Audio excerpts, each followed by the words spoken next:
Hello everyone, how are you? Hope everyone fine. I'm also fine.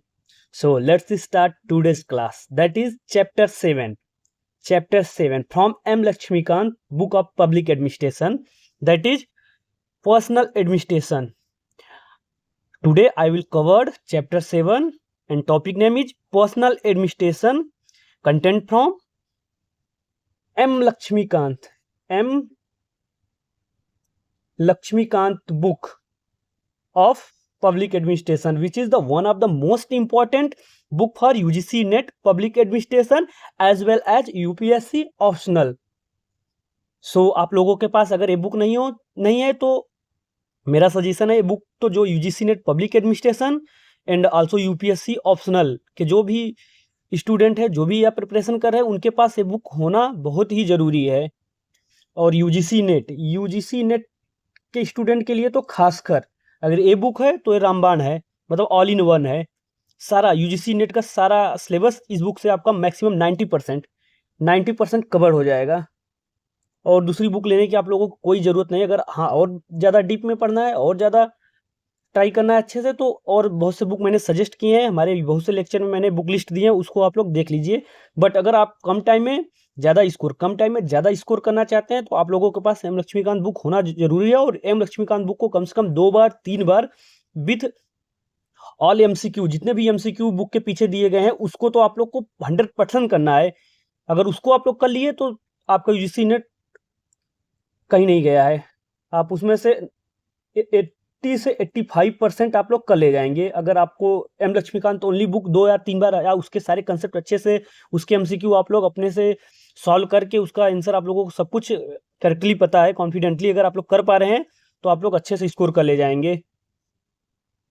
सो आज का topic start करते हैं, जो कि आज का हमारा टॉपिक है पर्सनल एडमिनिस्ट्रेशन, जो कि चैप्टर 7 है। इससे प्रीवियस जो क्लासेस हुए उसमें हमने चैप्टर 6 कंप्लीट किए हैं और अभी हमारा चैप्टर 5 रिमेनिंग है, उसको हम लास्ट में करेंगे क्योंकि अभी हम सब कुछ एडमिनिस्ट्रेशन से रिलेटेड जितने भी कंसेप्ट है सबको समझ जाएंगे, तब हम आएंगे अकाउंटेबिलिटी एंड कंट्रोल।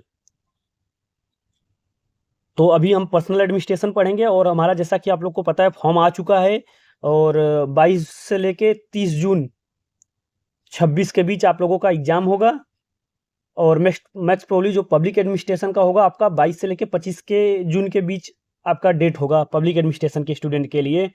तो अकॉर्डिंगली आप लोग अपना फॉर्म फिलअप कर दीजिए 15 मई से पहले आप लोग फॉर्म फिलअप करके अपना कंफर्मेशन पेज डाउनलोड कर लीजिए और अपना जो भी डॉक्यूमेंट वगैरह है कास्ट सर्टिफिकेट आप लोग बनवा लीजिएगा नया वाला सेंट्रल वाला, और सब कुछ अच्छे से करेक्टली फॉर्म फिलअप कीजिएगा। अगर कहीं भी डाउट हो तो आप लोग कमेंट में करके मेरे से पूछ लीजिएगा या तो साइबर कैफ़े में जाके ही भरवाइएगा।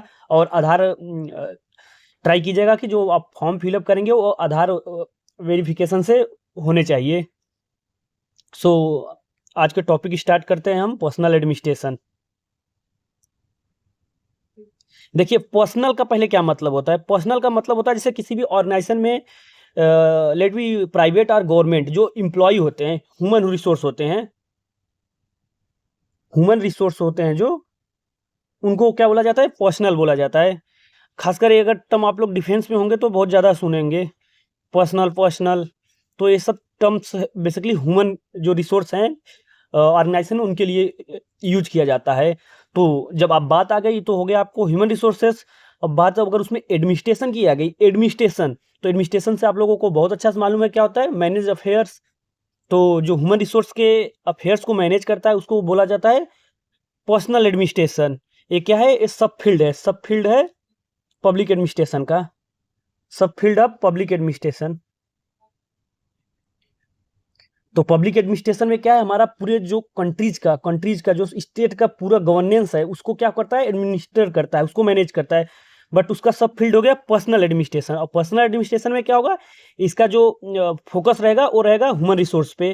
किसी भी ऑर्गेनाइजेशन में ह्यूमन रिसोर्स मतलब उनकी ट्रेनिंग से, उनके रिक्रूटमेंट से, उनके प्रमोशन से, उसके डिसिप्लिनरी एक्शन से, उनके अपॉइंटमेंट से, मतलब कि उनके जो भी ह्यूमन रिसोर्स होंगे उनका रिक्रूटमेंट से लेके डिस्चार्ज तक, और उनका पर्सनल वेलफेयर से लेके उनका डिसिप्लिनरी एक्शन तक, जो भी सारा फंक्शन होगा उसको हम बोलेंगे पर्सनल एडमिनिस्ट्रेशन।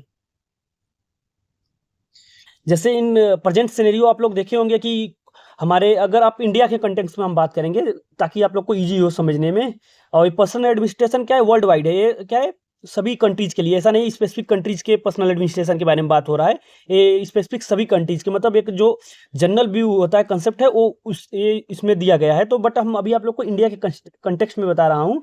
जैसे आप लोग थिंक कीजिए, आप लोग अगर जैसे आप कोई फॉर्म आया जॉब के लिए, कोई फॉर्म आया, मान लीजिए गवर्नमेंट की बात कर रहा हूँ, गवर्नमेंट फॉर्म आया, तो उसमें क्या होगा, तो कोई एजेंसी क्या होगा, रिक्रूटिंग एजेंसी होगा, वो क्या कराएगा, कंडक्ट कराएगा, एग्जाम कंडक्ट कराएगा। ठीक, कोई एजेंसी एग्जाम कंडक्ट कराएगा, कोई एजेंसी ट्रेनिंग कराएगा, कोई एजेंसी उनका अपॉइंटमेंट करेगा, किस जगह वो काम करेंगे, इस सब अपॉइंटमेंट से फिर उनका पे, प्रमोशन, सब ऐसे ऐसे क्या है, एजेंसी डिसाइडेड हैं, पहले से प्री डिसाइडेड है, वेल स्ट्रक्चर्ड है, वेल मैनेज है, वहाँ पे सब एक एम्प्लॉय रहेंगे हर एक चीज़ के लिए। तो क्या होगा, अगर आप लोग देख रहे हैं कितना ईजी वे में है कि कोई एजेंसी आया, रिक्रूटमेंट करा दिया जॉब के लिए, फिर अगला एजेंसी उनका अपॉइंटमेंट वगैरह देखेगा, अगला एजेंसी ट्रेनिंग कराएगा। तो ऐसे आप लोग अभी देख रहे हैं कितना ईजी वे में हो रहा है, बट कहीं ना कहीं ये चीज़ें बहुत पहले ऐसा नहीं रहा होगा। तो चीज़ें इनमें क्या किया गया, स्टडीज किया गया है, धीरे धीरे स्टेप बाय स्टेप ये चीज़ें क्या हुए, डेवलप हुए, और वेल स्ट्रक्चर्ड मैनर और वेल मैनर्ड में क्या हुए, अभी स्टेबलाइज हो गए हैं कि एक एजेंसी हमें बनाना है रिक्रूटमेंट के लिए, एक एजेंसी बनाना है ट्रेनिंग के लिए। तो अभी क्या हुआ, हम ये सब चीज़ें देख रहे हैं जितना इजी वे में, ये सब बहुत पहले अगर हम जाएंगे इसके हिस्ट्री में तो ये सब चीज़ें नहीं था। कोई एक ही एजेंसी होता है, वही सारा रिस्पॉन्सिबिलिटी, ट्रेनिंग, रिक्रूटमेंट, अपॉइंटमेंट सब करता था। बट धीरे धीरे एफिशिएंसी को बढ़ाने के लिए और स्किल को बढ़ाने के लिए क्या हुआ, सब वेल स्टेबलाइज हुआ और चीज़ें सब एक मैनर में हो गया। तो बेसिकली पर्सनल एडमिनिस्ट्रेशन में हम यही सब पढ़ेंगे कि कैसे है किसी भी ऑर्गेनाइजेशन में रिक्रूटमेंट एजेंसी कौन कौन से हैं, उनके फंक्शन क्या है, वो कहाँ पे स्टेबलाइज हैं, और ट्रेनिंग का क्या मेथड्स है, कैसे ट्रेनिंग किया जाता है, उनके डिसिप्लिनरी एक्शन कैसे लिया जाएगा अगर वो कुछ माल एडमिनिस्ट्रेशन कर रहे हैं। तो ये सब चीज़ें हम देखेंगे पूरे मतलब डिटेल में, ताकि आप लोग को एक कंसेप्ट की क्लैरिटी हो कि हमारे जो ऑर्गेनाइजेशन में कौन सी एजेंसी क्या है, रिक्रूटिंग एजेंसी है, कौन सी एजेंसी ट्रेनिंग एजेंसी है, और उनका एडमिनिस्ट्रेशन कैसे होता है, उनका प्रमोशन कैसे होता है, उनकी पे एंड सैलरी क्या है, उनके स्ट्रक्चर, उनके जो जॉब के जो गवर्नमेंट ब्यूरोक्रेट्स है, बेसिकली यहाँ पे हम ब्यूरोक्रेट्स की बात करेंगे। तो जो ब्यूरोक्रेट्स है उनका पे कैसा है, उनकी अलाउंस क्या क्या मिलते हैं, उनका ट्रेनिंग क्या होता है, उनका ट्रेनिंग कितने दिन का होता है। तो ये सब पढ़ेंगे। और देखिए पर्सनल एडमिनिस्ट्रेशन ये टॉप चैप्टर पढ़ने के बाद आप लोगों को IAS, IPS, Indian foreign services, Indian forest services, इस सब का सारों का बारे में आपको ओवरऑल जानकारी हो जाएगा कि इनका ट्रेनिंग कहाँ होता है, कैसे ट्रेनिंग होता है, ट्रेनिंग में क्या क्या होता है, इनकी किस ग्रेड में आते हैं, इनका अलाउंस क्या है, इनका रिस्पॉन्सिबिलिटीज क्या है, इनके अगेंस्ट में डिसिप्लिनरी एक्शन कौन एजेंसीज लेगा, एक कैसे इनका अपॉइंट जो कि किस किस मिनिस्ट्री के थ्रू ये अपॉइंटमेंट किए जाते हैं, सारा कुछ जानकारी आप लोगों को मालूम हो जाएगा। बेसिकली जो सिविल सर्विस के तैयारी कर रहे हैं उनके लिए टॉपिक बहुत ही इंपॉर्टेंट और बहुत ही क्या है, रोचक है। अगर इसको पढ़ने के बाद क्या होगा, आपके अंदर की जो क्यूरियोसिटी है वो और बढ़ जाएगा। ये बेसिकली क्या है, मोटिवेटिंग चैप्टर है, मोटिवेटिंग चैप्टर भी है। इसको पढ़ने के बाद आप लोग को मैक्स मतलब कि जानकारी हो जाएगी IAS, IPS, IFS and Indian foreign services का भी जो है, इंडियन फॉरेस्ट सर्विसेज, सारे जानकारियाँ हो जाएगा। और कौन सी सर्विस कब स्टेबलाइज हुई तो किस सर्विस के ट्रेनिंग एजेंसी कहाँ पे, सारा कुछ आपको डिटेल जानकारी मिल जाएगा इस चैप्टर में। तो आप लोग से रिक्वेस्ट है कि बने रहिए फुल कंसंट्रेशन के साथ, और शॉर्ट्स में अपना नोट्सबुक भी निकाल लीजिए और शॉर्ट्स में लिखते रहिए। बहुत डीप में मत लिखिएगा, शॉर्ट्स में मैं जो जो पॉइंट बोलूँगा हाईलाइट करूँगा, स्टार करूँगा, उसको आप लोग राइट डाउन कर लीजिए। क्योंकि बेसिकली आप लोग के पास टाइम कम है, तो बहुत ज़्यादा अगर डीप में लिखना स्टार्ट करेंगे तो आपको टाइम कम पड़ जाएगा। तो एक क्लास बेसिकली हम मैराथन क्लास के टाइप में लाया हूँ, ताकि पूरा आज एक ही वीडियो लेक्चर में चैप्टर 7 पूरा कंप्लीट हो सके। कोशिश तो यही रहेगा, बाकी देखते हैं। So let's start. So here is role of civil service in developing societies. सो पहले बताया गया कि जो सिविल सर्विसेज होते हैं उनका डेवलपिंग सोसाइटी, जैसे कोई भी सोसाइटी हो रहा है, बेसिकली डेवलपिंग सोसाइटीज में सिविल सर्वेंट के जो क्या होता है, रोल एंड रिस्पॉन्सिबिलिटी बहुत ही ज़्यादा होता है। क्योंकि डेवलपिंग सोसाइटीज है तो वहाँ पे जो प्लान होंगे, इंफ्रास्ट्रक्चर डेवलपमेंट और सिविल सोसाइटीज का जो डेवलपमेंट होगा, किसी कम्युनिटी, स्पेसिफिक कम्युनिटी बेस्ड के डेवलपमेंट के लिए बहुत सारे वहाँ पे क्या होंगे, स्कीम्स होंगे। बहुत सारे प्लान्स, स्कीम्स, इंफ्रास्ट्रक्चर सब कुछ डेवलप किया जाएगा। तो वहाँ पे क्या होगा, जो हमारे जो सिविल सर्वेंट्स होंगे बेसिकली उनका रोल बहुत ही ज़्यादा बढ़ जाता है। सी पोस्ट तो उनका रोल बढ़ जाता है, तो क्या होगा वहाँ पे जो हमारे ऑफिशियल्स होंगे उनकी मैन पावर, उनकी स्ट्रेंथ बहुत ज़्यादा होगी। तो उनके डेवलपमेंट के लिए, तो जो बेसिकली किनके डेवलपमेंट के लिए, मैनेजमेंट के लिए, जो हमारे पर्सनल होंगे, जो ऑफिशियल्स होंगे उनके, क्योंकि अब किसी भी डेवलपिंग सोसाइटीज में जो ब्यूरोक्रेट्स का रोल बहुत ज़्यादा है, तो रोल बहुत ज़्यादा है, तो क्या होंगे लोग, जो पीपुल होंगे, मैन पावर की रिक्वायरमेंट भी बहुत ज़्यादा होगी ताकि उसको अच्छे से मैनेज कर सके। और तो इससे लिए क्या होगा, तो हमें पर्सनल एडमिनिस्ट्रेशन पे बहुत ज़्यादा फोकस देना पड़ेगा। तो वो यहाँ बताया गया कि जो पर्सनल एडमिनिस्ट्रेशन होता है वो पब्लिक एडमिनिस्ट्रेशन का बहुत ही इंपॉर्टेंट एस्पेक्ट है, बहुत ही इंपॉर्टेंट एस्पेक्ट है। और बिना इसके क्या होगा, हमारा एडमिनिस्ट्रेशन रन नहीं कर पाएगा, क्योंकि एडमिनिस्ट्रेशन को रन करने के लिए हमें बेसिकली ह्यूमन रिसोर्स की जरूरत पड़ेगी। ह्यूमन रिसोर्स, बिना ह्यूमन रिसोर्स के हमारा एडमिनिस्ट्रेशन नहीं चल सकता। तो और ह्यूमन रिसोर्स के लिए हमें क्या करना पड़ेगा, हमें पर्सनल एडमिनिस्ट्रेशन को अपने समझना पड़ेगा, उसको क्या करना पड़ेगा, बेटर करना पड़ेगा। जितना अच्छा बेटर पर्सनल एडमिनिस्ट्रेशन होगा उतना ही अच्छा हमारा क्या होगा, पब्लिक एडमिनिस्ट्रेशन होगा, पब्लिक एडमिनिस्ट्रेशन होगा। So here public administration is an important aspects of public administration in modern state. So इसके रिगार्डिंग में हमारे हरमन फाइनर जी ने कुछ स्टेटमेंट दिए हैं। देखिए, कुछ जो स्कॉलर्स के स्टेटमेंट है उसको बेसिकली आप लोग को आइडिया होना चाहिए, स्टेटमेंट देख के पता होना चाहिए कि जो ये स्टेटमेंट है बेसिकली कौन से स्कॉलर ने दिया है, क्योंकि ये सब पूछते हैं एमसीक्यू में। So Herman Finer rightly observe personal is a sovereign factor in public administration. देखिए, हरमन फाइनर जी ने बताया कि जो पर्सनल होते हैं, बेसिकली जो ह्यूमन होते हैं, वो क्या है, पब्लिक एडमिनिस्ट्रेशन के बहुत ही इंपॉर्टेंट, बहुत ही सुप्रीम फैक्टर होते हैं।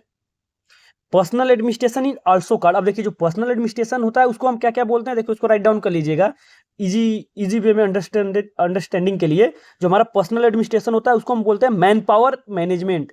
देखिए, हमारा ह्यूमन रिसोर्सेस है, उनके एडमिनिस्ट्रेशन के लिए बनाया गया है पर्सनल एडमिनिस्ट्रेशन, तो उसको हम बोल सकते हैं मैन पावर मैनेजमेंट। और personal management, labour welfare management and so on. देखिए ये सब क्या है, सिनोनिम्स है बेसिकली किसके, पर्सनल एडमिनिस्ट्रेशन के। तो आप लोग को आइडिया होना चाहिए, जहां भी बात आएगी पर्सनल एडमिनिस्ट्रेशन की तो आप लोग को आइडिया लग जाना चाहिए। Personal administration means man power management, personal management, labour welfare management is called personal administration. So, however, the term personal administration has a wider connotations. It deals with classification, recruitment, training, promotion, compensation, discipline and retirement benefits of the personnel in the government. देखिए, मैं आप सबको बता दिया हूँ पहले कि जो हमारा पर्सनल एडमिनिस्ट्रेशन होता है बेसिकली क्या क्या डील करता है, जैसे ट्रेनिंग से लेके डिस्चार्ज तक, उनका डिस्चार्ज जो बेनिफिट्स होंगे वहां तक, और उसके बीच में जो सारा आएगा उनका रिक्रूटमेंट से लेके डिस्चार्ज तक, और उसके बीच जो सारा स्टेप्स आएंगे, जैसे ट्रेनिंग हुआ, प्रमोशन हुआ, कंपेंसेशन हुआ, डिसिप्लिनरी एक्शन हुआ, रिटायरमेंट, सब कुछ क्या डील करेगा हमारा पर्सनल एडमिनिस्ट्रेशन। सो आइए समझते हैं meaning of personnel administration. So the following statement bring out the meaning of civil services. देखिए, पर्सनल एडमिनिस्ट्रेशन को समझने से पहले हमें इंपॉर्टेंट है सिविल सर्विसेज को समझना है, क्योंकि बेसिकली जो हम पर्सनल एडमिनिस्ट्रेशन पढ़ेंगे वो कंटेंट्स ऑफ सिविल सर्विस के बारे में पढ़ेंगे। तो सिविल सर्विसेज का मीनिंग दिया गया है, तो उसके लिए बहुत ही एक इंपॉर्टेंट हमारा कमीशन बैठी थी जिसको बोलते हैं ब्रिटिश टॉमलिन कमीशन, जो कि 1929 टू 1931 के बीच एक कमीशन का रोल रहा है। तो इस एक कमीशन क्या है, बेसिकली सिविल सर्विसेज के बारे में बताया है, तो उसको हम एक एक करके देखेंगे कि टॉमलिन कमीशन क्या है, उसके क्या रिकमेंडेशन है, उसने क्या अपना कंट्रीब्यूशन दिया है सिविल सर्विसेज के कॉन्टेक्स्ट में। देखिए, बेसिकली जो ब्रिटिश टॉमलिन कमीशन है वो इंडिया में ब्रिटिश गवर्नमेंट के द्वारा इंडिया में क्या किया गया था, इंडिया में जो लेबर है, लेबर के लिए, लेबर मैनेजमेंट के लिए स्टेबलाइज किया गया था, तो इसलिए इसको ब्रिटिश टॉमलिन कमीशन बोलते हैं।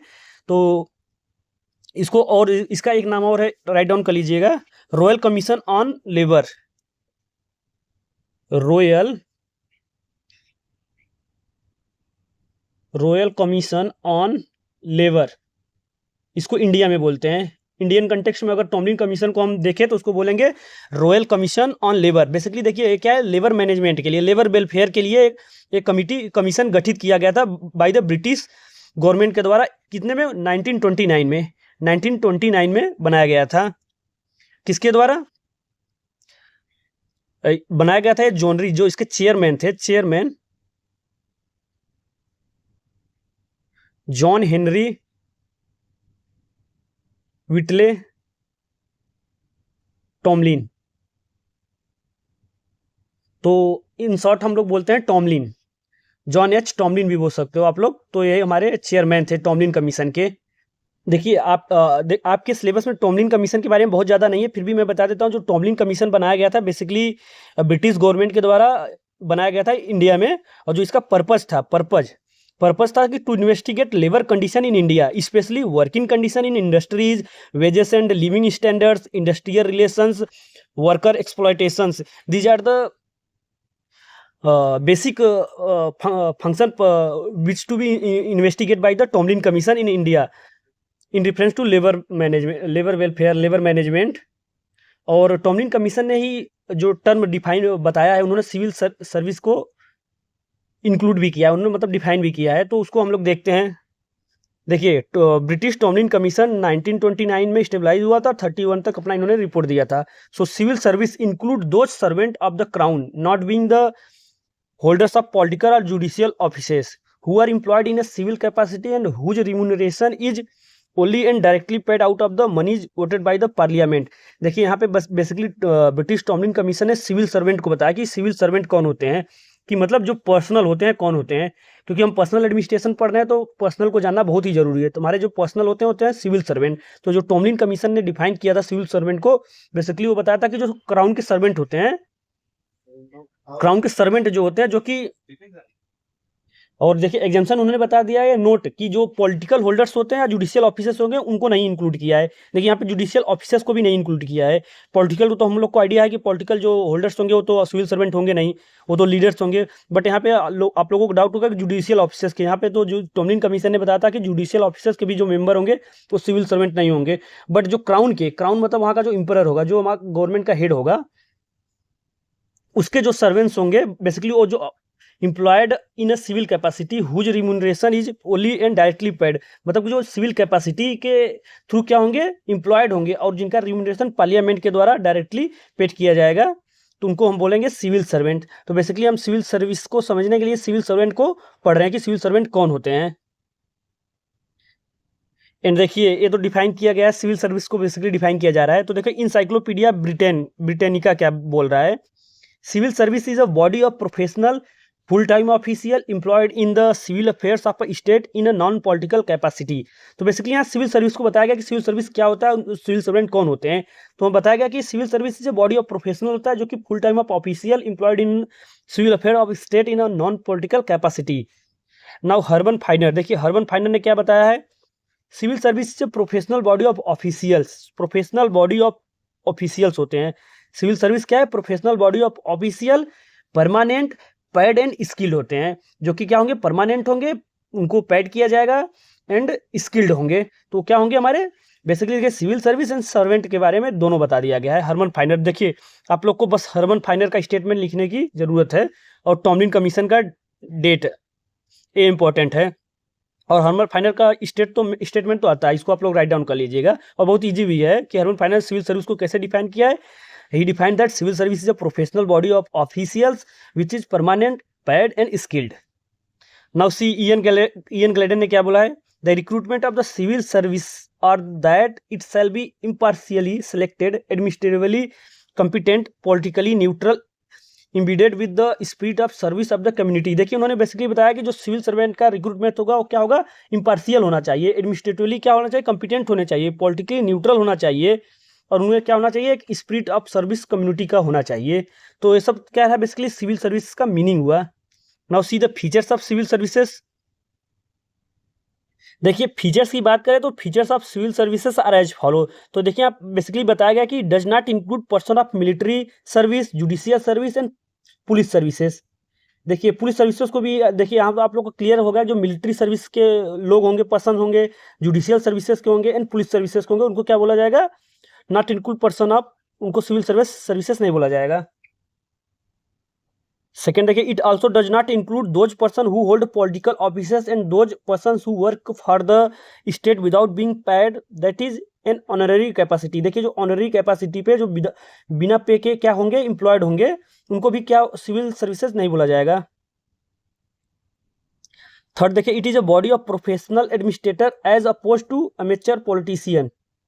देखिए इनको बताया गया कि जो सिविल सर्विसेज होंगे या सिविल सर्वेंट होंगे वो क्या होंगे, प्रोफेशनल एडमिनिस्ट्रेटर होंगे next, impartial selection, that is its member are appointed by an open competition as against politicians who are elected on a party lines।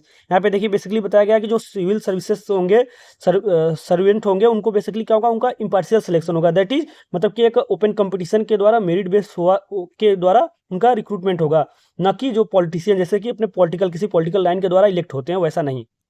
Next देखिए, they are paid regularly by the state and do not have the incentive of private profit while in civil services. और बताया गया कि उनका जो वो regularly क्या होंगे, पेड होंगे बाय द स्टेट के द्वारा, और उनका कोई भी ऐसा प्राइवेट बेनिफिट नहीं होगा जब तक वो सर्विस में रहेंगे। नेक्स्ट देखिए, it is a career service in the sense that is member take up public service as a life time occupation. और क्या है, एक प्रकार का हमारा कैरियर सर्विस है जो कि लाइफ टाइम तक एक पब्लिक सर्विस का ऑक्यूपेशन रहेगा।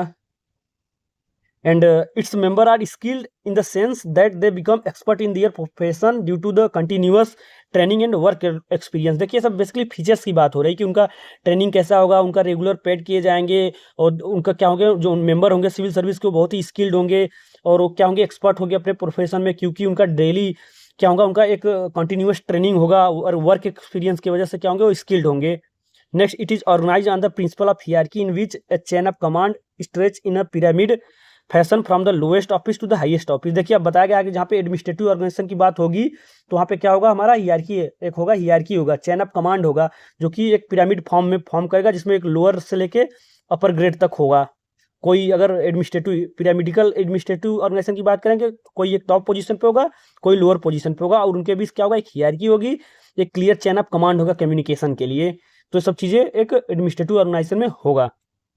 एंड जो हमारे सिविल सर्वेंट होंगे वो बेसिकली क्या होंगे, न्यूट्रलिटी एनोनिमिटी फॉलो करेंगे, principle of neutrality and anonymity. Neutrality की बात किया जाए तो मतलब होता है कि जो हमारे सिविल सर्वेंट होंगे पॉलिटिकली न्यूट्रल होंगे, मतलब वो किसी भी पॉलिटी का क्या करेंगे, किसी पॉलिटिक्स से बायसनेस नहीं होंगे, क्या होंगे, न्यूट्रल होंगे। जो भी पॉलिटी गवर्नमेंट में होगी, मतलब लीडिंग में होगी, उसके लिए वो क्या करेंगे, काम करेंगे, ना कि जो चला जाएगा उसके लिए। See neutrality mean that is members are serve different political regime impartially, मतलब कि जो भी पॉलिटी गवर्नमेंट में होगी उसके लिए वो क्या करेंगे, सर्व करेंगे बिना किसी पार्शियलिटी के। एनोनिमिटी मीन्स मतलब देखिए हमारे जो ब्यूरोक्रेट्स होंगे, सिविल सर्वेंट होंगे, वो काम करेंगे बट उनका नाम नहीं आएगा, वो क्या करेंगे, सेंस, बिहाइंड द सेंस काम करेंगे, और जो नाम आएगा वो हमारा किसका आएगा, पॉलिटिकल लीडर जो होंगे उनका नाम आएगा, और वो क्या करेंगे, उनके पीछे से सपोर्ट करेंगे, काम करेंगे। इसको बोला जाता है anonymity, that is it work without praise और blame. Now see role in developing societies. The civil service in a developing societies like India play a very important role, it perform the following functions. अब role देखते हैं, जो हमारे civil servant का role है, civil services का role है developing country, basically यहाँ पे इंडियन कंटेक्स्ट में बताया जा रहा है, तो उनके क्या क्या रोल है उसको हम बेसिकली देखते हैं। बेसिकली अब देखिए हम पढ़ेंगे फंक्शन, क्या क्या रोल्स एंड ड्यूटीज जो कि हमारे सिविल सर्वेंट परफॉर्म करेंगे in the context of developing societies. Basically हम इंडिया की बात करेंगे। सो जो देखिए one of the important most important आप बोल सकते हो कि जो हमारा फंक्शन होता है सिविल सर्वेंट्स का, वो होता है पॉलिसी इम्प्लीमेंटेशन, पॉलिसी को इम्प्लीमेंट करना। देखिए अभी जो हम चैप्टर पढ़ेंगे पब्लिक पॉलिसी चैप्टर अभी आपका एक है पब्लिक पॉलिसी, बेसिकली एक डिसिप्लिन, बेसिकली सब फील्ड आप पब्लिक एडमिनिस्ट्रेशन का है, बट क्या कर रहा है अभी, एक बहुत ही ट्रेंडिंग डिसिप्लिन बन रहा है, और ये धीरे धीरे देखना एक अलग सब्जेक्ट बन जाएगा पब्लिक पॉलिसी। अभी तो ये पार्ट ऑफ पब्लिक एडमिनिस्ट्रेशन है, बट कहीं कहीं कोई जो हमारा यूनिवर्सिटीज या कॉलेजेस हैं वो क्या कर रहे हैं, अलग से इसके लिए स्पेशलाइजेशन करा रहे हैं पब्लिक पॉलिसी। तो बेसिकली अभी क्या है, आप लोग इसका एक चैप्टर दिया गया है आपको यूजीसी नेट सिलेबस में, पब्लिक पॉलिसी। तो उसमें बेसिकली सारा बात किया जाएगा कि पब्लिक पॉलिसी क्या होता है, पब्लिक पॉलिसी कैसे बनाया जाता है, कोई भी स्कीम होता है उसको मतलब कि स्कीम बनाने के लिए क्या क्या स्टेप्स, क्या क्या पॉलिसीज बनाए जाते हैं, क्या गाइडलाइंस होते हैं, कौन कौन से इंस्टीट्यूशन, कौन कौन से जो ऑफिशियल्स होते हैं इन्वॉल्व होते हैं, उनका क्या रोल है, सब बहुत ही डिटेल में पढ़ेंगे। और पब्लिक पॉलिसी जो चैप्टर है बहुत ही इंपॉर्टेंट है, तो उसमें पढ़ेंगे कि पूरे पॉलिसीज के बारे में पढ़ेंगे। तो बट अभी हम जो रोल पढ़ रहे हैं सिविल सर्वेंट का, तो उनका एक बहुत इंपॉर्टेंट रोल होता है जो कि पॉलिसी इम्प्लीमेंटेशन होता है। तो पॉलिसी से आप लोग का मतलब बता देता हूँ, पॉलिसी क्या होता है। पॉलिसी बेसिकली डिक्लेरेशन होता है। पॉलिसी बेसिकली क्या होता है, डिक्लेरेशन होता है, एक गाइडलाइंस होता है, जिससे एक होता है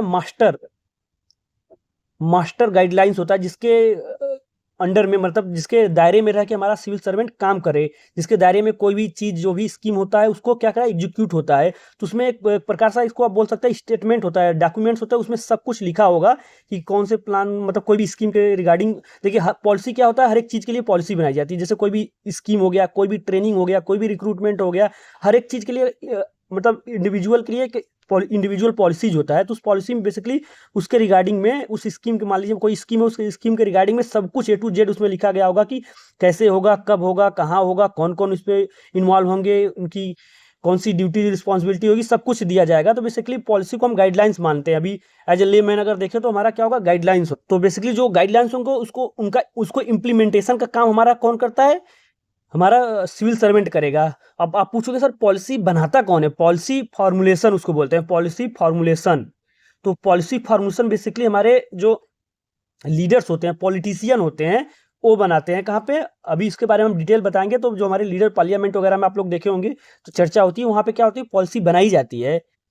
तो बट वहाँ से तो पॉलिसी बन गया, अब बट उसको ग्राउंड लेवल पे, फील्ड लेवल पे उसको इम्प्लीमेंट कौन करता है, उसको करता है इम्प्लीमेंट हमारा सिविल सर्वेंट। तो अभी हम बात कर रहे हैं सिविल सर्वेंट के बारे में। तो पहला देखिए इंपॉर्टेंट फंक्शन है हमारा policy implementation. Implementation of policy decided by the political executive is the most important and fundamental function of the civil services. देखिए जो policy decided by the political executive के द्वारा, बट उसको इंप्लीमेंट कौन करेगा, हमारा सिविल सर्विस के through होगा, और एक मतलब सिविल सर्वेंट के थ्रू होगा। और क्या हमारा एक फंडामेंटल फंक्शन है किसका, सिविल सर्विसेज का। The civil servant execute law and policy to attain the goal of welfare state. अब देखिए पॉलिसी बेसिकली क्या होता है, वेलफेयर स्टेट के लिए होता है, सोशल इक्विटी के लिए होता है, इकोनॉमिक डेवलपमेंट के लिए होता है, इंफ्रास्ट्रक्चर डेवलपमेंट के लिए होता है, पब्लिक डेवलपमेंट के लिए होता है, वेलफेयर के लिए होता है, कोई भी पॉलिसी हो सकता है। बेसिकली उसके अटेनमेंट को, उसको उस चीज को पूरा फुलफिलमेंट करने के लिए हमारे जो ब्यूरोक्रेट्स होंगे कंटिन्यूअसली उसको लॉ को, पॉलिसीज को क्या करेंगे, एग्जीक्यूट करेंगे।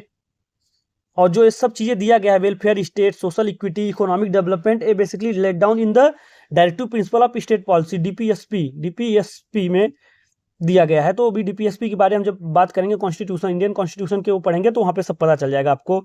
तो देखिए आपका पहला फंक्शन हो गया पॉलिसी इंप्लीमेंटेशन। आप लोग को अगर आइडिया इतना भी है पॉलिसी इंप्लीमेंटेशन तो भी वेल एंड बेटर। नेक्स्ट देखिए पॉलिसी फॉर्मुलेशन। अब कहे आप बोलोगे कि सर पॉलिसी फॉर्मुलेशन तो पॉलिटिशियन करते हैं, लीडर्स करते हैं, तो इनमें सिविल सर्वेंट का क्या काम है। तो सिविल सर्वेंट का भी बहुत ज़्यादा काम है। देखिए जो कोई भी पॉलिसी बनाया जाता है तो बेसिकली उसके पीछे पहले स्टडीज किया जाता है, कुछ उसके लिए डेटा कलेक्ट किए जाते हैं। तो जो डेटा स्टडीज वगैरह कौन करते हैं, हमारे सिविल सर्वेंट ही करेंगे। और बेसिकली जो डिसीजन होगा फॉर्मुलेशन का वो करते हैं हमारे पॉलिटिकल लीडर्स। और बाकी सब कुछ उसको फॉर्मुलेशन, उसका स्ट्रक्चर, ड्राफ्टिंग, सब कुछ तो हमारा सिविल सर्वेंट ही करेगा। See formulation and determination of policy is the function of political executive. देखो बताया गया है यहाँ पे क्लियरली लिख दिया गया कि formulation and determination of policy जो क्या होगा, function of political executive. But civil servant क्या करेंगे, have also come to play an active role in it.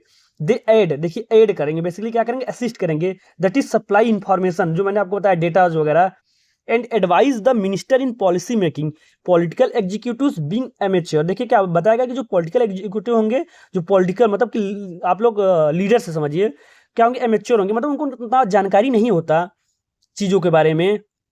तो उनको क्या करेगा हमारा सिविल सर्वेंट, कंटिन्यूसली क्या करेगा, एडवाइस करेगा, असिस्ट करेगा पॉलिसी फॉर्मुलेशन में। तो ये भी हमारा रोल है किसका, सिविल सर्वेंट का।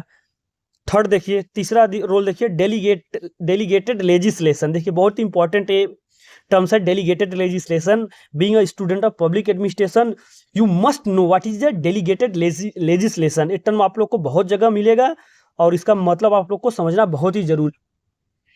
पहले तो आप लोग को मतलब पता होना चाहिए लेजिस्लेशन का मतलब क्या होता है। लेजिस्लेचर जैसे हम बोलते हैं ना, लेजिस्लेचर जो हमारा है, तो वो तो पहले में समझना है लेजिस्लेशन क्या होता है। लेजिस्लेशन क्या होता है, the process of making law, the process of making law is known as legislation, and where this law is made called legislature. देखिए जहां पे लॉ बनाया जाता है उसको बोलते हैं लेजिस्लेचर, और जो लॉ बनाने की प्रक्रिया को हम बोलते हैं लेजिस्लेशन। और डेलीगेशन का आप लोग को मतलब पता होगा, डेलीगेशन क्या होता है, transfer of authority from superior to subordinate. तो हमारा देखिए अब इसका मतलब हो गया, डेलीगेटेड लेजिस्लेशन का मतलब हो गया कि जो प्रोसेस ऑफ मेकिंग लॉ को क्या किया गया है, ट्रांसफर कर दिया गया है किसके पास, ब्यूरोक्रेट्स के पास, तो उसको बोलते हैं डेलीगेटेड लेजिस्लेशन। और ये क्यों जरूरी है, देखिए अब जो हमारा पॉलिसीज लॉ रेगुलेशन बहुत ही ज़्यादा हो जाता है, मतलब कॉम्प्लेक्सिटी के कारण, तो क्या होता है कि जो हमारा लेजिस्लेचर होता है, एक जो पॉलिसीज क्या होगा, स्केलेटन फॉर्म में, एक स्केलेटन फॉर्म में बना देगा, एक नॉर्मल आउटलाइंस दे देगा, गाइडलाइंस दे देगा, और उसी गाइडलाइंस के थ्रू हमारे जो सिविल सर्वेंट होंगे सब लॉ बनाएंगे, सब लॉ बनाएंगे। मतलब कि जो एक स्केलेटन फॉर्म में पॉलिसीज बनाएगा हमारा लेजिस्लेचर, और डेलीगेट लेजिस्लेशन हो जाएगा। डेलीगेट लेजिस्लेशन मतलब कि जो हमारे सिविल सर्वेंट होंगे, जो ये मास्टर गाइडलाइंस बना के देगा लेजिस्लेचर, उसी के विद इन लिमिट, मतलब उसी के अंदर, मतलब रह के दायरे में रह के हमारे छोटे छोटे लॉ रेगुलेशन पॉलिसीज हमारे ब्यूरोक्रेट्स बनाएंगे, तो इसको बोला जाता है डेलीगेटेड लेजिस्लेशन। आई होप आप लोगों को आइडिया लग गया होगा डेलीगेटेड लेजिस्लेशन क्या होता है। नेक्स्ट देखिए फोर्थ नंबर क्या है, एडमिनिस्ट्रेटिव एडजुडिकेशन। एडमिनिस्ट्रेटिव एडजुडिकेशन, सी देखिए पहले तो एजुकेशन का क्या मतलब, आप लोग को अगर आइडिया हो तो ठीक, नहीं है तो मैं बता रहा हूँ। एजुकेशन का मतलब होता है कि education is the legal process of resolving a dispute, claim or controversy by reviewing evidence and argument to reach a final formal judgment। देखिए एजुकेशन बेसिकली ये क्या है, जुडिशियल फंक्शन है। तो क्वासी जुडिशियल फंक्शन भी हमारा सिविल सर्वेंट क्या करता है, परफॉर्म करता है, क्वासी जुडिशियल फंक्शन भी परफॉर्म करता है। तो इसको बोलते हैं एजुकेशन। मतलब कि जो भी हमारा डिस्प्यूट होगा उसको क्या करेगा हमारा सिविल सर्वेंट, उसको रिजॉल्व करेगा, तो उसको बोलते हैं एडमिनिस्ट्रेटिव एजुकेशन, इसी टर्म को बोलते हैं। तो ये भी फंक्शन हमारा किसका है, सिविल सर्वेंट का। See this is a quasi judicial function perform by the civil service. This civil servant settle dispute between the citizen and state. For this purpose the administrative tribunals with civil servant as a जज are stabilise. The income tax appellate tribunal, industrial tribunal, rent tribunal and railway rates tribunal are some of the examples of such tribunals in India. These tribunals function outside the ordinary court system। देखिए आप लोग को पता होगा कुछ कुछ AFT जैसे अनफोर्स tribunal, इसमें जितने भी डिफेंस पर्सनल, आर्मी, नेवी और एयरफोर्स के जवानों का अगर कुछ भी ऑर्गेनाइजेशन से डिस्प्यूट होता है तो उसको क्या करता है हमारा, रिजॉल्व करता है। तो ये क्या होता है, जैसे ऑर्डिनरी कोर्ट हो, ऐसे supreme court, high court, district court, इस सब सारे कोर्ट से एक अलग कोर्ट्स होता है जिसमें हमारा सिविल सर्वेंट को एज ए जज बनाया जाता है। और वो क्या करेगा, कोई भी डिस्प्यूट होगा सिटीजन का या तो एम्प्लॉय का, उसके ऑर्गेनाइजेशन से या स्टेट से, उसको क्या करेगा, डिस्प्यूट करेगा। See in addition the above the civil service also perform the following function like administrative planning, administration of public enterprises, assisting the minister in fulfilling their responsibility towards the parliament and its committees, handling financial operation of the state, reforming and improving administrative through operation and organization and management methods, public relation। देखिए ये सब क्या है, basically जो हमारे civil servants होंगे उनके functions हैं। तो आई होप आप लोग को सिविल सर्विस के बारे में आइडिया लग गया होगा कि सिविल सर्विस क्या होता है, सिविल सर्वेंट क्या होते हैं, उनका फंक्शन क्या होता है और वो किससे रिलेटेड है, तो आप लोग को आइडिया लग गया होगा। नाउ नेक्स्ट जो हमारा टॉपिक है वो है टाइप ऑफ ब्यूरोक्रेसी। ब्यूरोक्रेसी तो आप लोग को पता है, अब हम पढ़ेंगे टाइप्स, ब्यूरोक्रेसी के टाइप्स क्या क्या होते हैं। देखिए ब्यूरोक्रेसी का मतलब होता है कि system of government by a large number of official who are not elected a country with this system. देखिए ब्यूरोक्रेसी मतलब कि जो हमारे ऑफिशियल्स होंगे वो क्या होंगे, बेसिकली मेरिट बेस्ड रिक्रूटमेंट किया जाएगा, तो उनको बोलते हैं, जो इस सिस्टम को बोलते हैं, जो कंट्री में सिस्टम होता है उसको बोलते हैं ब्यूरोक्रेसी। नाउ टाइप में देखिए, टाइप्स में अगर हम बात करें तो हमारे FM मार्क्स जी ने क्या बोला है अपने बुक में, उनका एक बुक है the administrative state, give a fourfold classification of bureaucracy. Basically जो FM मैक्स का बुक है द एडमिनिस्ट्रेटिव स्टेट, इसको आप लोग राइट डाउन कर लीजिएगा कि FM Marx book the administrative state. तो उसमें मैक्स जी ने बेसिकली ब्यूरोक्रेसी को चार टाइप में बताया गया, फोरफोल्ड मतलब कि 4 टाइप में बताया गया है। That is guardian bureaucracy, caste bureaucracy, patronage bureaucracy and merit bureaucracy. Idea लग गया होगा, guardian bureaucracy, caste bureaucracy, patronage bureaucracy and merit bureaucracy. देखिए गार्जियन, कास्ट, पैट्रोनेज, मेरिट 4 प्रकार के हो गए, फोरफोल्ड। किसने बताया? FM मैक्स ने अपने बुक एडमिनिस्ट्रेटिव स्टेट में। अब आइए एक एक करके देखते हैं क्या है। देखिए जो हमारा पहला ब्यूरोक्रेसी है उसको बोलते हैं गार्जियन ब्यूरोक्रेसी। गार्जियन ब्यूरोक्रेसी को ऑल्सो बोलते हैं custodian bureaucracy. See under this system the civil servant is consider as the guardian और custodian of justice and welfare of the community common goods. मतलब कि सोसाइटी के वेलफेयर के लिए, society में जस्टिस के लिए जो हमारा गार्जियन होगा, जो हमारा प्रोटेक्टर होगा, जो सिविल सर्वेंट, उनको बोलते हैं गार्जियन ब्यूरोक्रेसी। और देखिए he is selected on the basis of his education and then trained in the right conducts. और वो क्या होंगे? अपने एजुकेशन बेसिस पे क्या होंगे? रिक्रूट होंगे और एक राइट कंडक्ट में, एक राइट मैनर में ट्रेंड होंगे। Marx give 2 example of such bureaucracy. और देखिए जो ब्यूरोक्रेसी होता है guardian bureaucracy, basically Chinese bureaucracy जो था एंशियंट टाइम में, and Prussian bureaucracy during 17th and 18th era में जो थे उनको बोला जाता था गार्जियन ब्यूरोक्रेसी। देखिए जो गार्जियन ब्यूरोक्रेसी में बेसिकली क्या होता है, लोग तो अपने एजुकेशनल स्किल के बेस पे क्या होते हैं, रिक्रूट होते हैं और एक राइट कंडक्ट में ट्रेंड होते हैं। राइट कंडक्ट मतलब जैसे अगर आप कन्फ्यूशियस का देखे होंगे तो जो एंशियंट टाइम में चाइनीज ब्यूरोक्रेसी था उसमें क्या था? कन्फ्यूशियस लोग क्या थे? ट्रेंड करते थे ब्यूरोक्रेट्स को। तो उसमें क्या होता था? कुछ रूल बेस्ड नहीं होता था, चीज़ें जो डिसाइड किया जाता था, डिसीजन मेकिंग रूल बेस्ड नहीं होता था। बेसिकली क्या होता था? नॉलेज बेस्ड, मतलब जो अपने बेस्ट थिंकिंग से क्या करते थे? डिसाइड करते थे। तो सब चीज़ें क्या था? देखिए चीज़ें तो थी, अच्छा था, बट क्या था उसमें? कंजर्वेटिव टाइप के कुछ थे, ट्रेडिशनलिस्टिक टाइप से। उसमें क्या हुआ? लिमिटेशंस हुए, सेरेमोनियल एंड लिटरल, ये सब क्या हुआ? उसके थोड़े से लिमिटेशन रहे। तो नेक्स्ट हमारा जो है कास्ट ब्यूरोक्रेसी। कास्ट ब्यूरोक्रेसी से अगर आप समझे तो इसका मतलब होता है कि जो recruitment based on birth, caste और social status, not based on the merit और एबिलिटी, तो उसको बोलते हैं हम कास्ट ब्यूरोक्रेसी।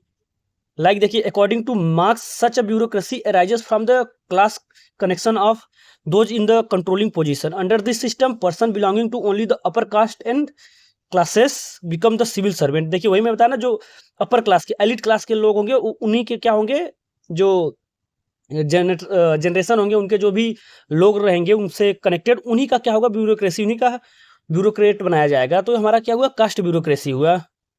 फॉर एग्जाम्पल अगर देखिए only Brahmins and Kshatriya were appointed to administrative post in ancient India.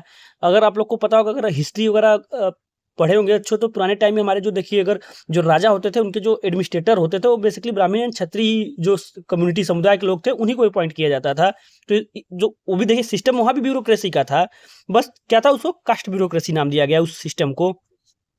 Next हमारा है पैट्रोनज ब्यूरोक्रेसी। पैट्रोनज ब्यूरोक्रेसी को आप लोग अगर सिंपल समझे तो स्पॉयल सिस्टम को बोला जाता है। पैट्रोनज ब्यूरोक्रेसी, स्पॉयल जो यूएसए में था, इसमें क्या होगा? जो पॉलिटिकल पार्टी के लोयल होंगे या उनसे कनेक्टेड होंगे तो उनको क्या किया जाएगा?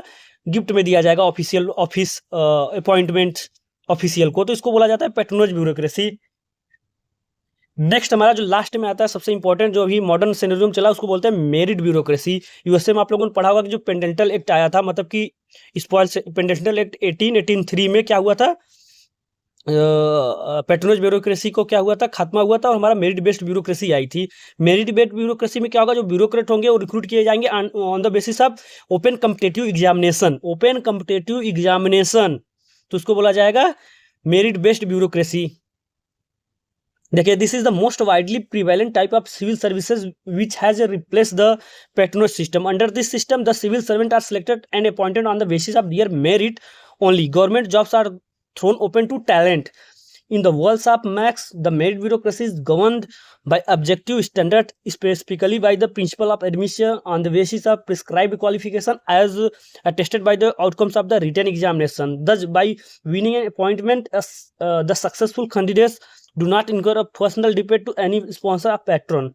देखिए I have told you what done in merit bureaucracy. In merit bureaucracy, firstly, open competitive examination conducted for all people's.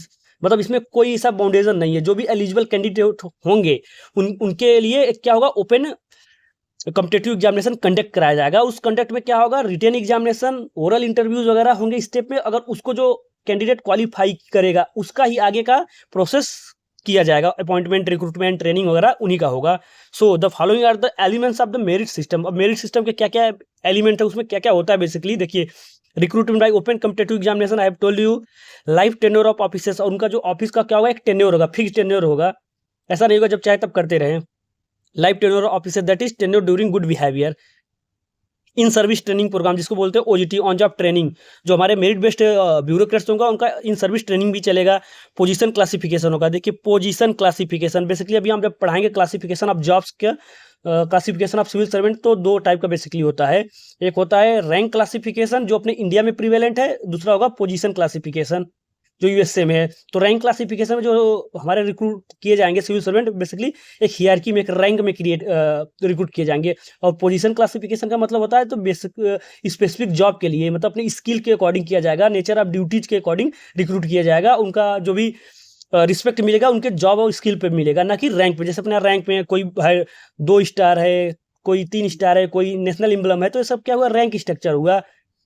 तो ऐसा नहीं है। और पोजीशन क्लासिफिकेशन में क्या हुआ, जॉब के नेचर ऑफ जॉब, स्किल, इस सब के बेसिस में होता है। तो अभी जब अभी नेक्स्ट टॉपिक इसी चैप्टर में आएगा क्लासिफिकेशन, तो उसमें बताएंगे। तो देखिए पोजीशन क्लासिफिकेशन होगा, rational approach to pay and allowances होगा, promotion based on the merit principle that is qualification achievement होगा, एंड रिटायरमेंट प्रोग्राम्स भी होगा। So based on the relationship between the bureaucracy and the political system, Merle Merle Fainsod has classified bureaucracy in the developing country into the following 5 categories. देखिए ये हमारे scholar हैं merle फेंसोड, इन्होंने जो हमारा bureaucrats और पॉलिटिशियन के जो बीच कोई रिलेशन, उनके रिलेशन को देखते हुए उन्होंने बेसिकली ब्यूरोक्रेसी को 5 कैटेगरीज में बांटा है। मतलब जो ब्यूरोक्रेसी होंगे वो कैसे, मतलब क्या क्या होगा बेसिकली। देखिए जो पॉलिटिकल एंड ब्यूरोक्रेट्स के जो रिलेशन के अकॉर्डिंग, मतलब उनके दोनों के आपस के बीच में क्या रिलेशन है, कैसे वो ज्वाइंटली काम करेंगे, उसके देखते हुए ब्यूरोक्रेसी को डिफाइन किया गया है। मर्ल फेंसोड ने बेसिकली बताया। तो देखिए 5 टाइप का क्या क्या बताया। पहला होता है रिप्रेजेंटेटिव ब्यूरोक्रेसी होंगे, दूसरा होगा पार्टी स्टेट ब्यूरोक्रेसी, थर्ड होगा military dominant bureaucracy, and fourth one is ruler dominant bureaucracy, and fifth one is ruling bureaucracy. एक एक के बारे में आइए बताते हैं क्या होता है। देखिए आपके इस बुक में बहुत ज़्यादा एक्सप्लेनेशन नहीं है सारे ब्यूरोक्रेसी के बारे में, तो बट आप लोग को आइडिया बताता हूँ कि रिप्रेजेंटेटिव ब्यूरोक्रेसी क्या होती है। रिप्रेजेंटेटिव मतलब कि जैसी जनता वैसी सरकारी नौकरी। आप लोग को टर्म पता होगा कि government job reflects all section of societies like SC ST OBC, women representation in job. मतलब कि जो जॉब में है सभी कम्युनिटी के क्या मिले, रिप्रेजेंटेशन मिले, मतलब कि उसको बोलते हैं रिप्रेजेंटेटिव।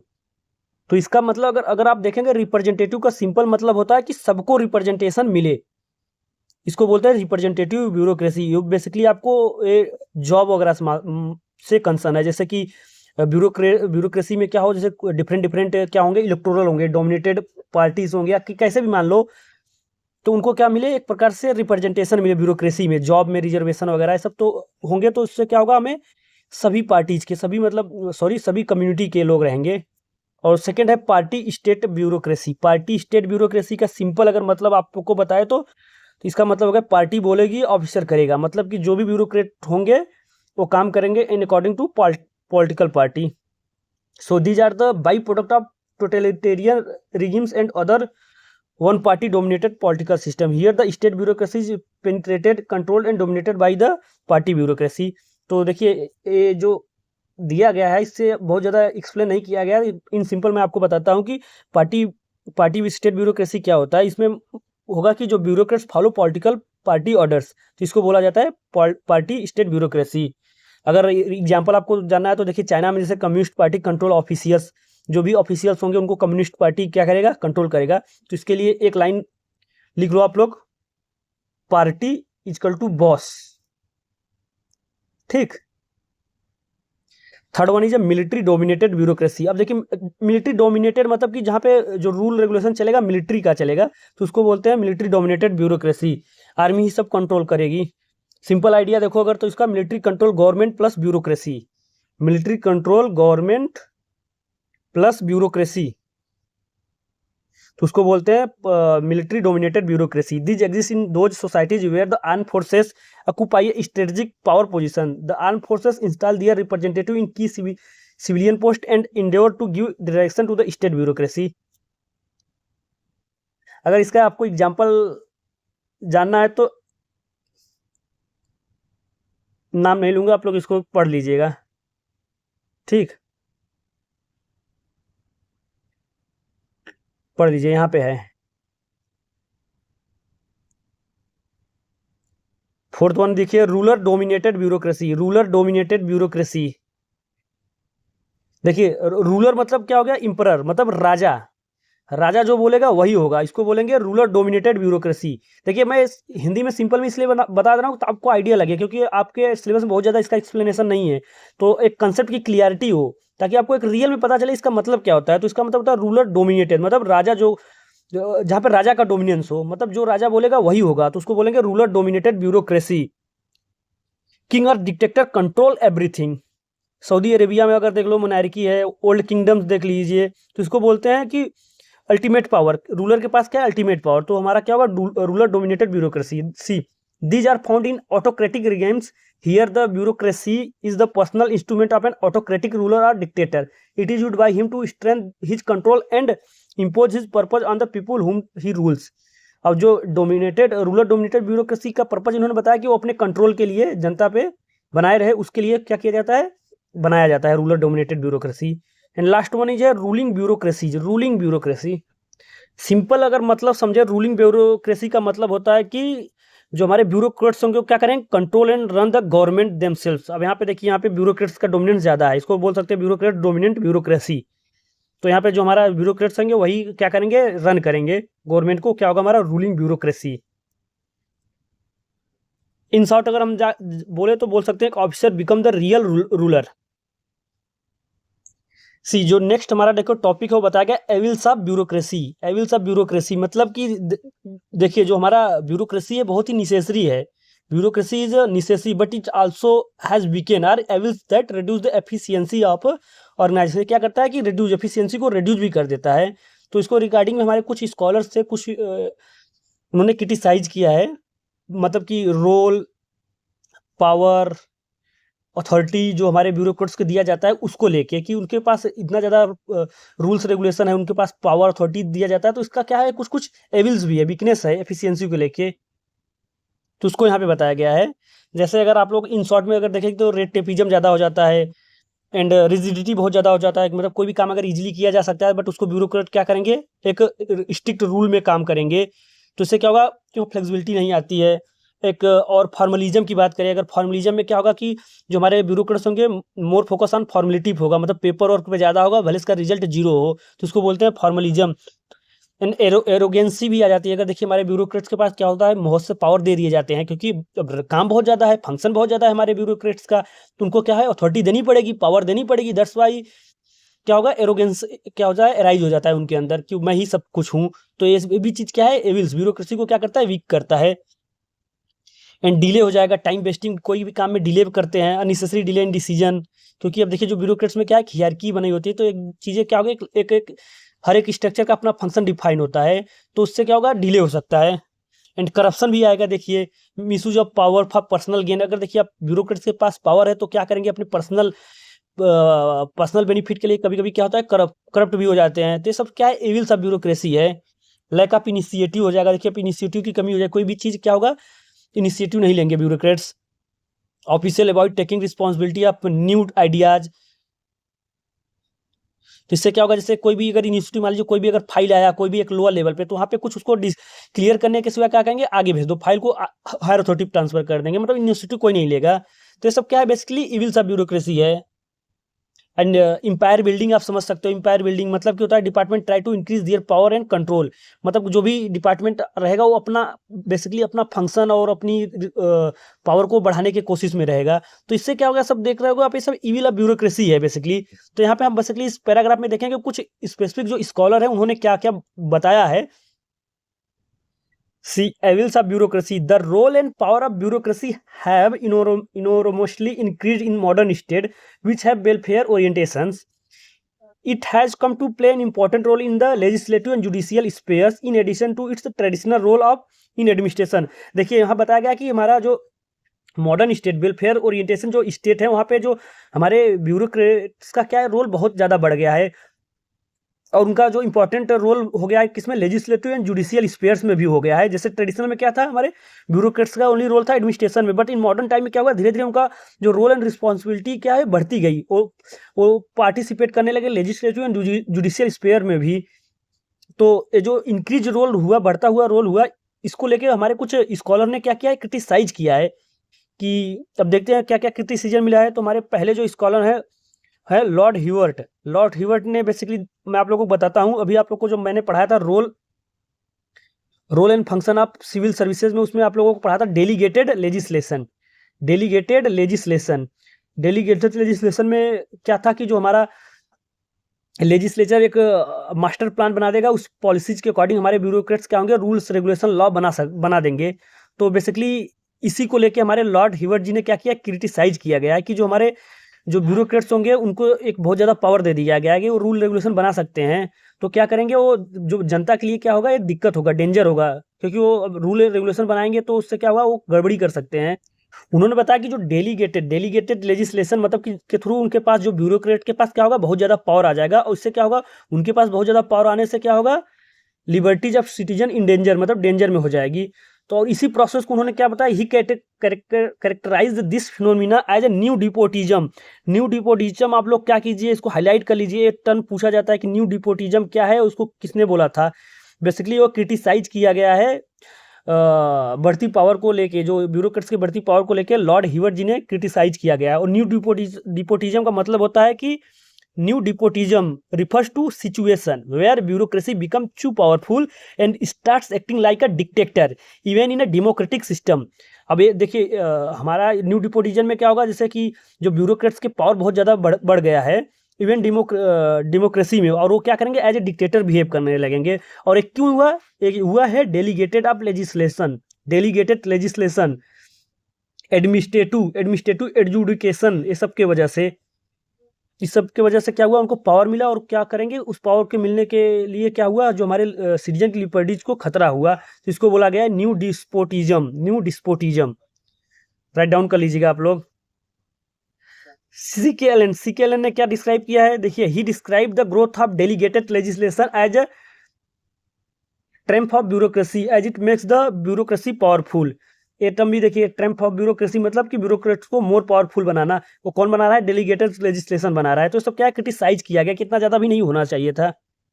एंड नेक्स्ट देखिए, एच.जे. लास्की जी ने क्या बोला, उन्होंने जैसे कि ह्यूवर्ट जी ने डिस्क्राइब किया था कि जो कंसंट्रेशन ऑफ पावर, बहुत ज़्यादा अथॉरिटी उनके हाथों में देना क्या है, जो जनता का लिबर्टीज के ऊपर खतरा है। तो उन्होंने सेम बात को बताया। देखिए, like Hewart he also believe that concentration of power and authority in the hands of bureaucracy overrides the proper regards for the right of people. He described bureaucracy as a system of government, the control of which is so completely in the hands of officials that their powers jeopardize the liberties of ordinary citizens.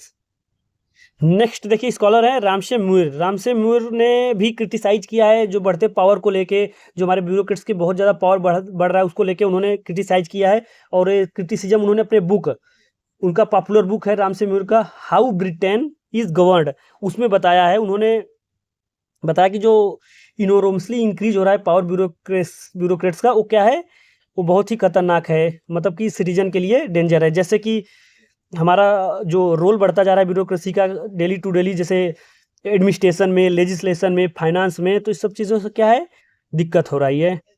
तो basically क्या है, criticism है bureaucracy के power को बढ़ते हुए। सबसे important point देखिए, आप इसको आप लोग राइट डाउन कर लीजिए, पूछा गया हुआ है, पार्किंसन लॉ क्या होता है।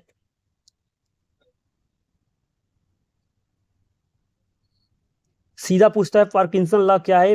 प्रीवियस ईयर एमसीक्यू आप अगर उठा के देखेंगे तो उसमें क्वेश्चन आया है, पूछा गया कि पार्किंसन लॉ क्या होता है। तो देखिए, आप लोग को बस ज़्यादा नहीं जानना है, बस इतना जानना है, ये लाइन यहाँ से यहाँ तक की लाइन है, आप लोग अंडरलाइन कर लीजिए, आपको अच्छे से एमसीक्यू कर ले जाएंगे।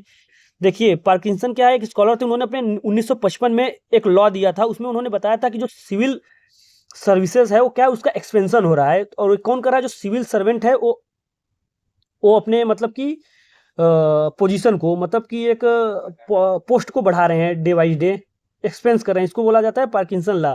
सी in 1955 Parkinson propounded a law explaining the expansion of civil services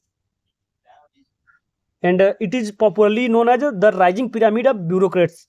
rising pyramid of bureaucrats मतलब कि देखिए, सिविल सर्वेंट क्या है, डेलिबरेटली जानबूझ के अपने पोस्ट को बढ़ा रहे हैं ताकि, और अपने पावर को, कि फ्यूचर में उनके पोस्ट कम ना हो, उनके पावर कम ना हो। तो इसलिए जानबूझ के क्यों न्यू पोस्ट, अथॉरिटी, पावर सब क्रिएट किया जा रहा है। इससे क्या हुआ कि एक पिरामिड ब्यूरोक्रेट्स का क्या हुआ, फॉर्म हो गया बहुत ही ज़्यादा। इसको ही बोला जाता है पार्किंसन लॉ। या तो the rising pyramid of bureaucrats. It Parkinson law states that an increase in the number and size of the civil services and the volume of work are not related to each other at all. In other words, bureaucracy is self-perpetuating in the sense that the civil servants have the tendency to increase day by day in number irrespective of the workload. The reason for this phenomena, according to the Parkinson, is that the officials make work for each other. Thus, the bureaucracy has the tendency to multiply its work and create new job for itself. देखिए, मैंने जो बताया कि Parkinson law से main मतलब ये है कि जो हमारे ऑफिशियल्स होंगे वो क्या करेंगे, काम को और बढ़ाएंगे, काम को खींचेंगे। अगर किसी काम को एक दिन में किया जा सकता है तो उसको क्या करेंगे, 2 दिन में करने का कोशिश करेंगे और उसको बढ़ा देंगे, और 2 दिन के लिए अलग अलग डिपार्टमेंट सोचेगा कि अलग अलग लोग अलग अलग काम करें, तो उससे क्या होगा, new job, new post create हो जाएगा, और क्या होगा कि उनकी पावर भी थोड़े मिल जाएंगे, पावर भी बढ़ जाएगा। तो बेसिकली ये सब पार्किंसन लॉ में डिफाइन किया गया है। तो आप लोग को आइडिया होना चाहिए कि पार्किंसन लॉ क्या होता है। उसमें basically expansion of civil services के बारे में क्रिटिसाइज किया गया है by the Parkinson in 1955। Got it? So our next topic is classification of jobs. Classification of jobs, देखिए पोजीशन को भी हटा दीजिए, अभी हम पढ़ेंगे क्लासिफिकेशन ऑफ जॉब, मतलब कि जॉब को कैसे कैसे क्लासिफाइड किया गया है, क्या टाइप्स है। तो बेसिकली क्लासिफिकेशन 2 टाइप के होते हैं, आपको मैंने पहले भी वीडियो में बताया था। पहला है पोजीशन क्लासिफिकेशन, पोजीशन। सेकंड है रैंक क्लासिफिकेशन। देखिए क्लासिफिकेशन क्यों बनाया गया, क्या जरूरत पड़ा। देखो इसको बनाने का ये है, इसके पीछे राज की जो पर्सनल एडमिनिस्ट्रेशन है उसको एफिशिएंट वे में मैनेज किया जा सके, क्योंकि जो पोस्ट है, जॉब्स है, उनको क्या करें, प्रॉपर रैंक में या तो पोजीशन में क्लासिफाइड किया जाए, उसके अकॉर्डिंग हमारे जो रिक्रूटमेंट है ऑफिशियल को अपॉइंट किया जाए। तो इनसे क्या होगा, उनका पर्सनल एडमिनिस्ट्रेशन जो अच्छे से देखा जाएगा, मतलब कि उनका जो पे एंड अलाउंसेस है उनके क्लासिफिकेशन या रैंक के अकॉर्डिंग डिसाइड हो, उनका हर एक चीज़, मैनेजमेंट, एडमिनिस्ट्रेशन, सब कुछ अच्छे से डिसाइड हो जाए। इसलिए क्लासिफिकेशन हमारा बहुत ही ज़रूरी है। और जो क्लासिफिकेशन के टाइप है वो है position classification and second one is rank classification. अब इंपॉर्टेंट देखिए, आपको इस टॉपिक से इंपॉर्टेंट क्वेश्चन ये आएगा कि पोजीशन क्लासिफिकेशन किस किस स्टेट कंट्रीज में है एंड रैंक क्लासिफिकेशन किस स्टेट में है, सॉरी कंट्रीज में। ये क्वेश्चन बहुत इंपॉर्टेंट है, मैक्स प्रॉब्ली यही क्वेश्चन आएगा। सो देखिए बेसिकली जो पोजीशन क्लासिफिकेशन है उस कंट्री की मैं नाम ले रहा हूँ, आप लोग राइट डाउन कर लीजिएगा टेबल बना के कि position classification and rank classification. तो पोजीशन क्लासिफिकेशन आपका यूएसए में है, जापान में है, ताइवान में है, फिलीपींस में है, कनाडा में है एंड सो ऑन। देखिए यहाँ से आप राइट डाउन कर लीजिएगा पोजीशन क्लासिफिकेशन कहाँ कहाँ है। USA, Japan, Taiwan, Philippines, Canada and so on adopted the system of position classification. और रैंक क्लासिफिकेशन आपका यूके, ब्रिटेन में है, फ्रांस में है, India, Malaysia, Pakistan, Laos, Germany and so on adopted the system of rank classification. अब देखिए आपको idea लग गया होगा कि जो क्लासिफिकेशन, बेसिकली क्लासिफिकेशन के 2 टाइप हो गए, position classification, rank classification. Position में आपका यूएसए आ गया और जापान आ गया, ताइवान आ गया, मलेशिया आ गया, कनाडा आ गया, फिलीपींस आ गया। और रैंक क्लासिफिकेशन में आपका India, UK, Malaysia, Pakistan, Laos, Germany आ गया। और पोजीशन क्लासिफिकेशन का मतलब होता है जो सर्विसेज हैं, पोस्ट है, उनको बेसिकली पोस्ट वाइज क्लासिफाइड किया जाए। मतलब पोस्ट वाइज मतलब कि स्पेसिफिक नेचर ऑफ जॉब, हर एक पोस्ट बनाया जाएगा, उस पोस्ट का एक स्पेसिफिक नेचर ऑफ जॉब होगा। तो इससे क्या होगा, हमारा बेसिकली स्पेशलाइजेशन ऑफ टास्क आएगा, क्योंकि देखिए हर एक पोस्ट के लिए स्पेशल एम्प्लॉय होंगे। जैसे कि आपका क्लर्क हो गया, क्लर्क के लिए क्या हो गया, पोस्ट क्लासिफिकेशन हो गया, टाइपिस्ट के लिए अलग हो गया, ऐसे ऐसे होगा। तो हमारा क्या हो गया, पोजीशन क्लासिफिकेशन हो गया। और पोजीशन क्लासिफिकेशन में क्या होगा, हर एक पोस्ट का एक फिक्स्ड सैलरी होगा, जैसे यहाँ पे देखिए पोजीशन क्लासिफिकेशन में सैलरी दिया जाएगा, किसी इंडिविजुअल को नहीं दिया जाएगा, पोजीशन को दिया जाएगा, उसके पोस्ट को दिया जाएगा। जैसे सैलरी है क्लर्क की, डिफाइन कर दी गई कि जो सैलरी जाएगा क्लर्क का, वो पे लेवल 2 में आएगा या पे लेवल 3 में आएगा। तो सारे क्लर्क, जो भी क्लर्क पोस्ट पे होंगे, जो भी इंडिविजुअल, जो भी पर्सनल, उनको पे लेवल 3 में रखा जाएगा, मतलब एक फिक्स सैलरी दी जाएगी।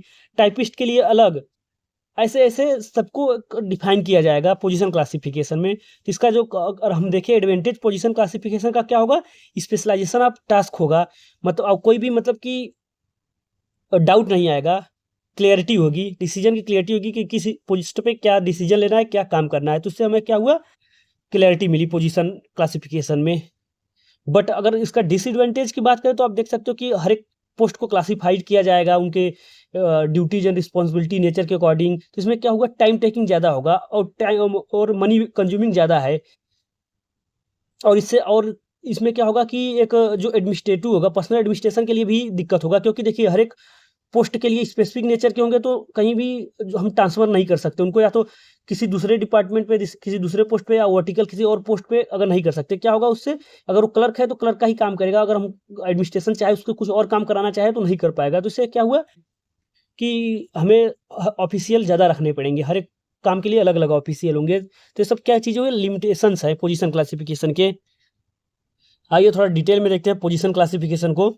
तो position, this system of classification is also known as the duties classification. देखिए ड्यूटी, पोजीशन मतलब P for post classification, also इसको ड्यूटीज क्लासिफिकेशन बोलते हैं। क्यों? क्योंकि इसमें हर एक पोस्ट की एक बेस्ड ऑन स्पेसिफिक ड्यूटीज के अकॉर्डिंग क्लासिफाइड किया जाता है सर्विसेज को, इसलिए इसको बोलते हैं duties classification. It involves the grouping of position on the basis of duties, responsibilities and qualification. In other words, position is classified in accordance with the nature of job rather than the person holding the position. देखिए इसमें बताया गया कि इसमें nature of job के according क्या किया जाएगा, पोस्ट को क्लासिफाइड किया जाएगा, ना कि जो पर्सन होल्ड करेगा उसके according. To explain it further, position or post the lowest or basic unit in the system of classification. A position connotes a set of duties and responsibility assigned to an employee. A distinction is made between a position and the incumbent of the position. The position at any given time may be occupied or vacant and is immaterial for the purpose of classification.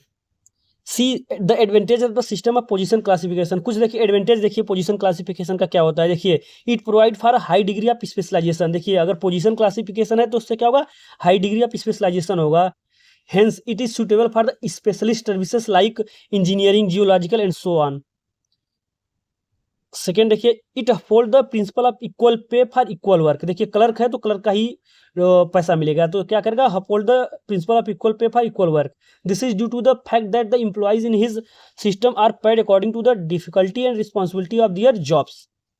Next देखिए advantage, it defines the contents of any job in details, hence the performance appraisal of any employee can be objective and rational। इससे में देखिए क्या होगा, position classification में जो job रहेगा, job का कंटेंट स्पेसिफिकली डिफाइंड होगा। जैसे क्लर्क है तो क्लर्क का सारा टास्क डिफाइंड होगा, तो इससे क्या होगा, जो हमारा मैनेजमेंट होगा उससे परफॉर्मेंस अप्रेजल के लिए ईजी होगा। नेक्स्ट देखिए, it is A conductive to the formulation of scientific standards on which various aspects of personal administration like recruitment, training, promotion, manpower planning, career development can be organized। अब देखिए classification, position classification क्या है, एक systematic तरह से उसका क्या है, ड्यूटीज एंड रिस्पॉन्सिबिलिटी क्या है, डिफाइंड है। तो इससे हमारा क्या हुआ, अगर हम साइंटिफिकली अगर स्टडीज करना चाहे तो उसमें क्या होगा, हमें अच्छे से कर सकेंगे। तो उनके लिए हम जो पर्सनल होंगे उनके रिक्रूटमेंट, ट्रेनिंग, प्रमोशन सब कुछ अच्छे से प्लानिंग कर सकते हैं। नेक्स्ट देखिए, it lay more emphasis on merit than seniority. This is because it induce competitiveness in the totality of civil services. देखिए इधर तो आप बुक से भी थोड़ा देख लीजिएगा, बहुत ज़्यादा इसमें नहीं आएगा, आप लोग को बस एक आइडिया होना चाहिए कि position classification and rank classification क्या है, और उसमें थोड़ा स्लाइटली उसके डिसएडवांटेज एंड एडवांटेज मालूम होने चाहिए। नाउ डिसएडवांटेज देखते हैं थोड़ा इसका। Disadvantage of the system of position classification, it brings an element of rigidity in personal administration, that is it hinders the horizontal and vertical mobility। मैंने आपको बताया था कि मतलब रिजिडिटी को मेंटेन करेगा, तो इससे क्या होगा, इसका लिमिटेशन है, जैसे कि हम वर्टिकल एंड हॉरिजॉन्टल मूवमेंट नहीं कर पाएंगे एम्प्लॉयमेंट का। हॉरिजॉन्टल वर्टिकल मूवमेंट मतलब किसी और टास्क के लिए नहीं डिटेल कर पाएंगे, तो क्या हुआ, इसकी डिसएडवांटेज हुआ। नेक्स्ट देखिए, it is a detailed system of classification having many classes, hence it is per preparation consumes more time and money. ये भी पॉइंट मैंने आपको बता दिया था कि उनका जो प्रिपरेशन होगा, कि मतलब जो जॉब्स होंगे उनको क्लासिफाइड करने के लिए बहुत ही ज़्यादा टाइम एंड पैसे का वेस्टेज होगा। तो ये सब क्या है, इसका डिसएडवांटेज है किसके, पोजीशन क्लासिफिकेशन के। और now will see the rank classification. Now second हमारा है रैंक क्लासिफिकेशन। देखिए मोटी मोटा मैं रैंक क्लासिफिकेशन के बारे में आप बता देता हूँ। तो रैंक क्लासिफिकेशन में क्या होगा कि इंडिविजुअल जो इनकम्बेंट होंगे उनको एक हियरिकल ऑर्डर में क्या होगा, क्लासिफाइड किया जाएगा, ना कि उनके पोस्ट और पोजीशन के अकॉर्डिंग। और जो उनका पे एंड सैलरी होगा उनके रैंक के अकॉर्डिंग दिया जाएगा, ना कि उनके जॉब या ड्यूटीज के अकॉर्डिंग दिया जाएगा। वो जिस रैंक पे रहेंगे वही रैंक का क्या करेगा, वो पैसा लेगा, ना कि वो कोई जॉब कर रहा है। तो अगर इसका बेस्ट एग्जांपल देखोगे तो आईएएस वगैरह, अगर मान लीजिए आईएएस अगर मान लीजिए वो अपने पोस्ट पे अगर कहीं वो दूसरे मिनिस्ट्रीज में जाता है, डिप्यूटेशन पे कोई अगला पोस्ट होल्ड करता है, कोई सेक्रेटरी पोस्ट होल्ड कर लेता है, बट उसको मिलेगा जिस वो रैंक पे है आईएएस से पहले पोस्ट पे, तो उसी पोस्ट का वो पैसा लेगा, ना कि वो अपने जो ड्यूटी परफॉर्म कर रहा है उसका। तो इसको बोलते हैं हम rank classification. See as against the position classification system, the basis of the rank classification system is the rank. देखिए जैसे पोजीशन क्लासिफिकेशन में क्या था, उनका जॉब का बेसिस था उनका पोस्ट पोजीशन, वैसे रैंक क्लासिफिकेशन में क्या है, बेस रैंक है। In the other word the employees are classified in hierarchical order in according order.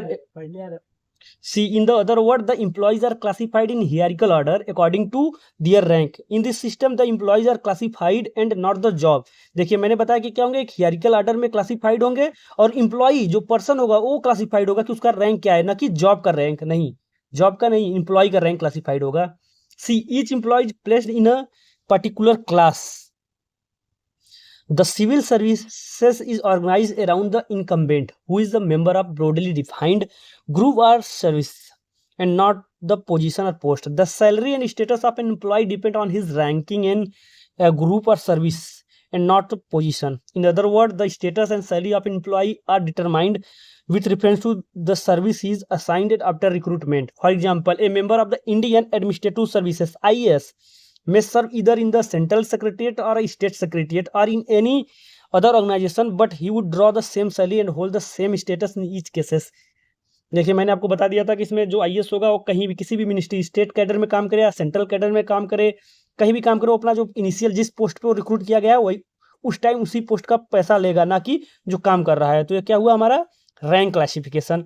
Now see the advantages of the system of rank classification are it bring an element of flexibility in personnel administration. देखिए rank classification में जो personal administration में क्या है, flexibility होगा, मतलब कि vertical movement, horizontal movement. मतलब जो हमारा देखिए आईएएस है, आज किसी मिनिस्ट्री ऑफ डिफेंस में उसको लगा दिया, कल को मिनिस्ट्री ऑफ होम में लगा देंगे, मिनिस्ट्री ऑफ हेल्थ में, कहीं भी उसको भेज सकते हैं। तो इससे क्या हुआ, वर्टिकल एंड हॉरिजॉन्टल मूवमेंट बड़ा इजी हो गया, फ्लेक्सिबल हो गया। The inter departmental transfer can be made easily. Next, it is more suitable for the generalist cadre of civil services. देखिए जो हमारा पोजीशन क्लासिफिकेशन था उसमें क्या था, ड्यूटीज और नेचर ऑफ जॉब के अकॉर्डिंग पोस्ट थे, तो वहाँ पे क्या था, स्पेशलिस्ट नेचर का था, मतलब कि इंजीनियरिंग, जियोलॉजी, इस सब के लिए था। बट अगर हम रैंक क्लासिफिकेशन में देखें तो उसमें क्या है कि वर्टिकल हॉरिजॉन्टल मूवमेंट कहीं भी भेज दिया जा रहा है। तो इसमें क्या हुआ, इसका नेचर ऑफ जॉब क्या हुआ, जनरलिस्ट कैडर के लिए अच्छा है। इट इज अ जनरल और less details scheme of classification having fewer number of classes, hence it is preparation consume less time and money। देखिए अब इसमें क्या है कि इनका रैंक बना दिया गया, इसमें क्या हुआ, less time and money wastage कम है। It promote loyalty to the civil service as a whole rather than to a post और पोजीशन। देखिए सब कुछ क्या है, एडवांटेजेस है, थोड़ा बहुत आप लोग देख लीजिए, आइडिया तो आप लोग को लग ही गया होगा क्या है। Now see some disadvantages of the system of rank classification. See, it does not promote much specialization in civil servants. Hence, it is not suitable for specialist services. देखिए अगर हम रैंक क्लासिफिकेशन की बात करें तो क्या करता है, जनरलिस्ट सर्विस को प्रमोट करता है, तो क्या हुआ, एक स्पेशलिस्ट सर्विसेज के लिए सही सूटेबल नहीं है। It violate the principle of equal pay for equal work. अब देखिए equal pay for equal work को क्या किया इसने, वायलेट किया, क्योंकि ये प्रिंसिपल ऑफ रैंक पे काम करता है, तो रैंक को पैसा मिलेगा, ना कि काम को। It does not specify the content of any job in detail. अब देखिए अब इसमें जो जॉब को कंटेंट है उसको नहीं डिफाइन करेगा, कि आज कोई देखिए आज आईएएस है, मिनिस्ट्री ऑफ होम में काम कर रहा है, कल को मिनिस्ट्री ऑफ हेल्थ में चला जाएगा, तो उससे मतलब कि एक जॉब का कंटेंट डिसाइड नहीं है।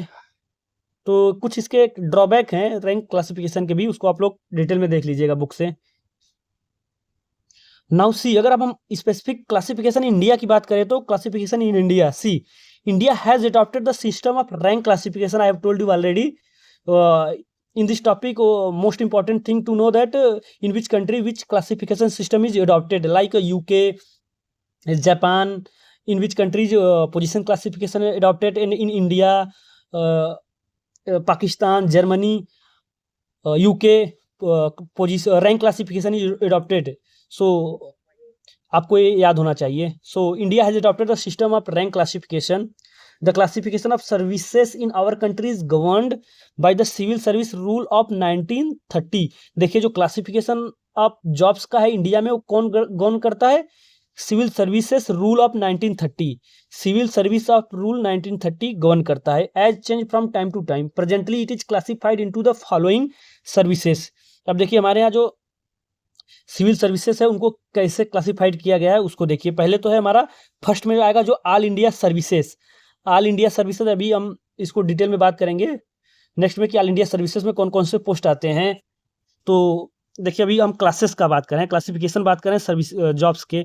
तो पहले में देखिए आ गया all India services, then central services class 1 group A, central services class 2 group B, central services class 3 group C, central services class 4 group D, central secretary services class 1, 2, 3 and 4 group A B C and D. Specialist services हुए state services class 1, 2, 3 and 4। तो ये सब सारे देखिए classification हमारे India में क्या है, प्रिवेलेंट है। तो अगर आपको जानकारी बता देता हूँ ऑल इंडिया सर्विसेज में कैसे हो गया, IAS, IPS ये सब आते हैं। और सेंट्रल सर्विसेज क्लास ए में आपके आ जाएंगे से जितने भी सेंट्रल गवर्नमेंट के मिनिस्ट्रीज हैं, ऑफिसेस हैं, इंस्टीट्यूशन है, उसमें ग्रुप ए गैजेटेड पोस्ट जो भी होते हैं उनको बोलते हैं सेंट्रल सर्विसेज क्लास ए। और उसमें भी जैसे सेंट्रल सर्विसेज क्लास 2 मतलब ग्रुप बी के भी कुछ गैजेटेड ऑफिसर आते हैं। आप लोगों को पता होगा जैसे ये तो आपको बात होगी जैसे डिफरेंट डिफरेंट मिनिस्ट्रीज में कुछ स्पेशलिस्ट पोस्ट आते हैं। जैसे DRDO में DRDO साइंटिस्ट बी का पोस्ट करके आता है। तो आपका क्या हुआ, सेंट्रल सर्विसेज क्लास 1 हो गया। तो ग्रुप ए गैजेटेड पोस्ट सारे जितने भी सेंट्रल गवर्नमेंट के होंगे। और जैसे कुछ पोस्ट आते हैं जैसे SSC CGL के through group B gazetted post है 2 कैग वाले और AAO वाले। तो एक कौन से हुए, central services class 2 group B gazetted post हो गए। ये सब ऐसे सब डिफाइन है।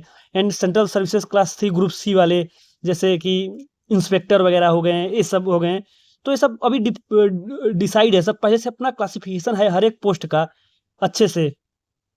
और हर एक जॉब्स के लिए अलग अलग एजेंसीज है, जैसे कि ऑल इंडिया सर्विसेज के लिए UPSC है, इसके लिए इंडिपेंडेंट मिनिस्ट्रीज अपना कराती है। इसके लिए SSC CGLs है, इसके लिए भी SSC है, SSC है। और स्टेट स्पेशलिस्ट सर्विस के लिए स्पेसिफिक इंस्टीट्यूशन अपना करवाता है जो भी। और स्टेट के लिए स्टेट PCS है। लाइकवाइज सब कुछ डिफाइन है, each and everything is define. और आप लोगों को बता दूं जैसे इंडिया में क्या है, जो जॉब्स हैं उनका भी कैटेगराइजेशन किया गया है। जैसे कि gazetted and non gazetted define किया गया है। तो जो इंडिया में होते हैं जो class 1 group A and class 2 group B a post क्या होते हैं, आपके गैजेटेड पोस्ट होते हैं। और जो क्लास 3 एंड क्लास 4 हैं group C and group D non gazetted post हैं। अब गैजेटेड और नॉन गैजेटेड का मतलब आपको बता देता हूँ। जैसे गैजेटेड मतलब होते हैं कि आप बोल सकते हैं अगर सेंट्रल सर्विसेज है तो वहाँ पे आप बोल सकते हैं राष्ट्रपति के द्वारा जो गैजेटेड होते हैं, अटेस्टेड होते हैं, उनको बोला जाता है। कि उसमें मतलब होता है जो राष्ट्रपति प्रेसिडेंट का जो गैजेटेड नोटिफिकेशन आता है उसमें उन लोगों का नाम होता है, उसको बोलते हैं राष्ट्रपति अधिकारी उसको बोलते हैं। और जो हमारे स्टेट में class 1 and class 2 group B हैं उनको बोलते हैं गैजेटेड, और 3 एंड 4 को नॉन गैजेटेड बोलते हैं। तो यहाँ पे देखिए स्टेट में कौन करता है, राज्य पत्रित अधिकारी बोलते हैं उसको। यहाँ पे गवर्नर का नोटिफिकेशन गैजेटेड नोटिफिकेशन निकलेगा, उनमें इन 2 सर्वेंट होंगे, उनका नाम रहेगा उनके नोटिफिकेशन में। तो ऐसे हमारे यहाँ क्लासिफाइड किया गया है गैजेटेड नॉन गैजेटेड। और गैजेटेड में भी जैसे होते हैं कि सेंट्रल गवर्नमेंट के गैजेटेड ऑफिसर, सेंट्रल गवर्नमेंट के अगर रहेंगे तो राष्ट्रपति का जो प्रेसिडेंट का गैजेटेड नोटिफिकेशन रहेगा उसमें उनका नाम रहेगा, तो उनको बोलेंगे राष्ट्रपत्रित अधिकारी हिंदी में अगर जाने तो। और अगर स्टेट में देखें तो स्टेट में अगर group A group B gazetted को ग्रुप ए जो क्लास ए और बी को बोलेंगे ग्रुप बी गैजेटेड, और क्लास 3 एंड 4 को बोलेंगे नॉन गैजेटेड। तो बेसिकली स्टेट में हमें गवर्नर करता है, गवर्नर के गैजेटेड नोटिफिकेशन में नाम रहेगा उनका, और सेंट्रल में प्रेसिडेंट का। तो ये हमारा रहा गैजेटेड एंड नॉन गैजेटेड के बारे में जानकारी। क्योंकि देखिए being student of public administration you must know about all the job. अगर आप देखिए पब्लिक एडमिनिस्ट्रेशन के स्टूडेंट है तो सभी जो अपने इंडिया में जितने भी बेसिकली हम गवर्नमेंट की बात करें, जो एडमिनिस्ट्रेटिव पोस्ट है उनके तो आपको पता ही होना चाहिए कि किस पोस्ट का क्या सैलरीज है, कैसे उसका एग्जामिनेशन है, क्या ड्यूटीज रिस्पॉन्सिबिलिटीज है, ये सब आपको आइडिया होना चाहिए ताकि आप एक अच्छे एडमिनिस्ट्रेटर बन सके। अच्छा एडमिनिस्ट्रेटर वही होता है जिसको ईच एंड एवरीथिंग आए उसके एडमिनिस्ट्रेशन में, उसके एओआर में, एरिया ऑफ रिस्पॉन्सिबिलिटी में, जो भी हो सब उसके अच्छे से जानकारी हो। सी देखिए, the civil services in India are also classified into gazetted and non gazetted classes. Usually class 1 Group A and Class B, Group B services are gazetted class, while Class 3rd, Group C and Class 4th, Group D services are non-gazetted classes. The name of the members of gazetted class are published in the government gazetted for appointment, transfer, promotion and retirement. देखिए, हाँ ये भी important point है, जो gazetted officer होंगे उनका जो सब कुछ, मतलब उनका अपॉइंटमेंट, ट्रांसफर, प्रमोशन, रिटायरमेंट सब कुछ जो गवर्नमेंट का गैजेटेड नोटिफिकेशन निकलेगा उसमें उनका रहेगा। While those of the non gazetted are not published. Further, the member of the gazetted class enjoys some privileges which are denied to the members of non-gazetted class. देखिए, अब इसकी तो हम चर्चा ही नहीं करना, तो आप लोगों को पता होगा कि जो गैजेटेड अफसर होंगे और नॉन गैजेटेड के बीच बहुत कुछ डिफरेंस होगा, उनके पर अलाउंसेस में, उनके बेनिफिट में, उनके रिस्पेक्ट में बहुत सब कुछ अंतर रहेगा। तो यही चीज़ यहाँ पे बताया गया है। Also the members of gazetted class are called officers while those of non gazetted are called employ. हाँ देखिए, इंपॉर्टेंट चीज है। अब आप लोग को डाउट आएगा कि नॉन गैजेटेड बोला जाता है और गैजेटेड बोला जाता है, तो गैजेटेड को अफसर बोलते हैं और नॉन गैजेटेड को बेसिकली एम्प्लॉय बोलते हैं। एम्प्लॉय नॉन गैजेटेड को, और गैजेटेड अफसर को बेसिकली गैजेटेड को बोलते हैं ऑफिसर पोस्ट। नाउ देखिए, आपका क्लासिफिकेशन ऑफ जॉब्स का तो हो गया, आपका दो टाइप का बता दिया मैंने, पोजीशन एंड रैंक। देखिए, इसके बाद एक हम आपका आता है स्पेसिफिक बता रहा हूँ, ये है फंक्शनल क्लासिफिकेशन। देखिए, ये दोनों जो रैंक और पोजीशन से हट के है फंक्शनल क्लासिफिकेशन, इसके बारे में हम चर्चा करते हैं थोड़ा। सी द फिफ्थ पे कमीशन। फिफ्थ पे कमीशन, देखिए अभी पे कमीशन के बारे में मैं बताऊंगा आगे। तो पहले जानिए, जो फिफ्थ के पे कमीशन का ड्यूरेशन था 1994 से 1997 तक, 1994 से 1997, has recommended the adoption of functional classification in place of existing group system, जो कि क्लास सिस्टम का है। देखिए, जो हमारा फिफ्थ पे कमीशन था जिसका ड्यूरेशन था 1994 टू 1997, उन्होंने रिकमेंड किया कि हमें जो क्लास सिस्टम है एग्जिस्ट, उसके जगह हमें फंक्शनल क्लासिफिकेशन का सिस्टम एडॉप्ट करना चाहिए। in other word, the present status based classification is to be replaced by functional based one. It also suggested that the distinctions between gazetted and non-gazetted officers should be abolished. Under the new proposed classification, the prevailing grades are to be recognized into the following 6 level. अगर आप simple word में समझे तो functional classification का मतलब होता है कि जो जॉब्स हैं, क्लासेस ऑफ जॉब्स हैं, उनको बेसिकली फंक्शन, वर्क के अकॉर्डिंग क्या हो क्लासिफाइड किया जाए, ना कि पोस्ट और रैंक के अकॉर्डिंग। इससे क्या होगा कि हमें इजी वे में उनका फंक्शन क्या होगा अंडरस्टैंड हो जाएगा, ट्रेनिंग और पर्सनल एडमिनिस्ट्रेशन के लिए क्या होगा इजी हो जाएगा। अगर उस हिसाब से हम देखें तो देखिए, हमारे फंक्शनल के हिसाब से क्रिएट किए जाएंगे जॉब, तो 6 लेवल बनेंगे। जैसे कि फर्स्ट में आ जाएंगे टॉप एग्जीक्यूटिव सारे आ जाएंगे, तो उसमें कौन से हमारे पोस्ट है, secretaries, special secretaries, additional secretaries and equivalent post आएंगे। देन आएगा हमारा सीनियर एग्जीक्यूटिव आ जाएंगे, जिसमें joint secretary, DIGs and equivalence आएंगे। थर्ड देखिए, सारे एग्जीक्यूटिव्स आएंगे, all other in group A आएंगे, supervisory personnel, supporting personnel, auxiliary function. तो ये सब देखिए बेसिकली फंक्शन वाइज क्रिएट किए गए हैं जॉब्स के लेवल। सपोर्टिंग पर्सनल में सारे सपोर्ट वाले रहेंगे, सुपरवाइजरी पर्सनल में सुपरवाइजरी नेचर के रहेंगे, ऑक्सिलरी पर्सनल में हमारे मतलब रहेंगे सारा हाउसकीपिंग वगैरह काम करने के लिए। तो देखिए, ये सब बेसिकली फंक्शन वाइज क्लासिफाइड किया गया है किसको, जॉब्स को। तो अब हमारा देखिए क्लासिफिकेशन ऑफ जॉब्स कंप्लीट रहा। अब हम पढ़ेंगे नेक्स्ट हमारा रिक्रूटमेंट है, कि अब जो पोस्ट होंगे उनका रिक्रूटमेंट कैसे किया जाएगा, बेसिकली क्या है रिक्रूटमेंट का क्या मतलब है, सारे एलिमेंट रिक्रूटमेंट के कवर करेंगे एक एक करके। सी अगला हमारा टॉपिक है रिक्रूटमेंट। देखिए, रिक्रूटमेंट देखिए one of the most important aspect of public administration. देखिए, बिना रिक्रूटमेंट के हमारे जो मैन पावर होगी, जो एम्प्लॉय होंगे, मैन ह्यूमन रिसोर्स होंगे, वो क्या होंगे, उनको सिलेक्ट नहीं किया जा सकता है। तो अगर मतलब समझे रिक्रूटमेंट का, तो क्या होता है, रिक्रूट का मतलब होता है selecting the candidate for the post, for the official post, for the government post. तो इसका मतलब होता है रिक्रूटमेंट, मतलब किसी को आप सिलेक्ट करना, हायर करना, अट्रैक्ट करना, ये सब हमारा क्या हुआ, रिक्रूटमेंट हो गया। See recruitment is the most important aspect of public administration, public personal administration. The efficiency of the government machinery and the quality of services rendered by depends upon the soundness of the recruitment. अब बताया कि जो हमारा quality होगा government की, वो क्या होगी, डिपेंड करेगी कि साउंडनेस पे, मतलब रिक्रूटमेंट हमारा कैसा हुआ है। अगर हम बहुत अच्छा रिक्रूटमेंट कर रहे हैं तो हमारे क्या होगी, जो एडमिनिस्ट्रेशन होगी वो क्या होगी, उसकी एफिशिएंसी अच्छा होगी, क्योंकि रिक्रूटमेंट ही डिपेंड करेगा कि एडमिनिस्ट्रेशन हमारा कैसा चलेगा। अगर हमने रिक्रूटमेंट में गलती की है तो हमारे जो गवर्नमेंट ऑफिशियल होंगे, ब्यूरोक्रेट्स होंगे, वो गलत आ जाएंगे और वो क्या होंगे, अच्छे से काम नहीं करेंगे, तो हमारा एडमिनिस्ट्रेशन क्या होगा, इनएफिशिएंस होगा। That's why it is called that recruitment is the most important aspect of the public personal administration, and administration of our governance, our administration, our country is depend upon the soundness, wellness and fairness recruitment. Now see the meaning of recruitments means filling up the vacant post in civil services. यहाँ पे देखिए civil services बोला है, but बाकी तो recruitment सभी जगह same process होगा, मीनिंग सेम होगा। It has the negative and positive connotation. अब देखिए रिक्रूटमेंट का कनोटेशन अगर हम देखें तो निगेटिव भी है, पॉजिटिव है। अगर हम निगेटिव कनोटेशन देखें तो क्या होगा, it eliminates those who are not qualified and suitable for the post in the service. अब अगर निगेटिव में अगर देखें तो कुछ जो लोग होंगे जो क्वालिफाई नहीं कर पाएंगे एग्जाम को, उनको क्या होगा, सर्विस आउट कर देगी।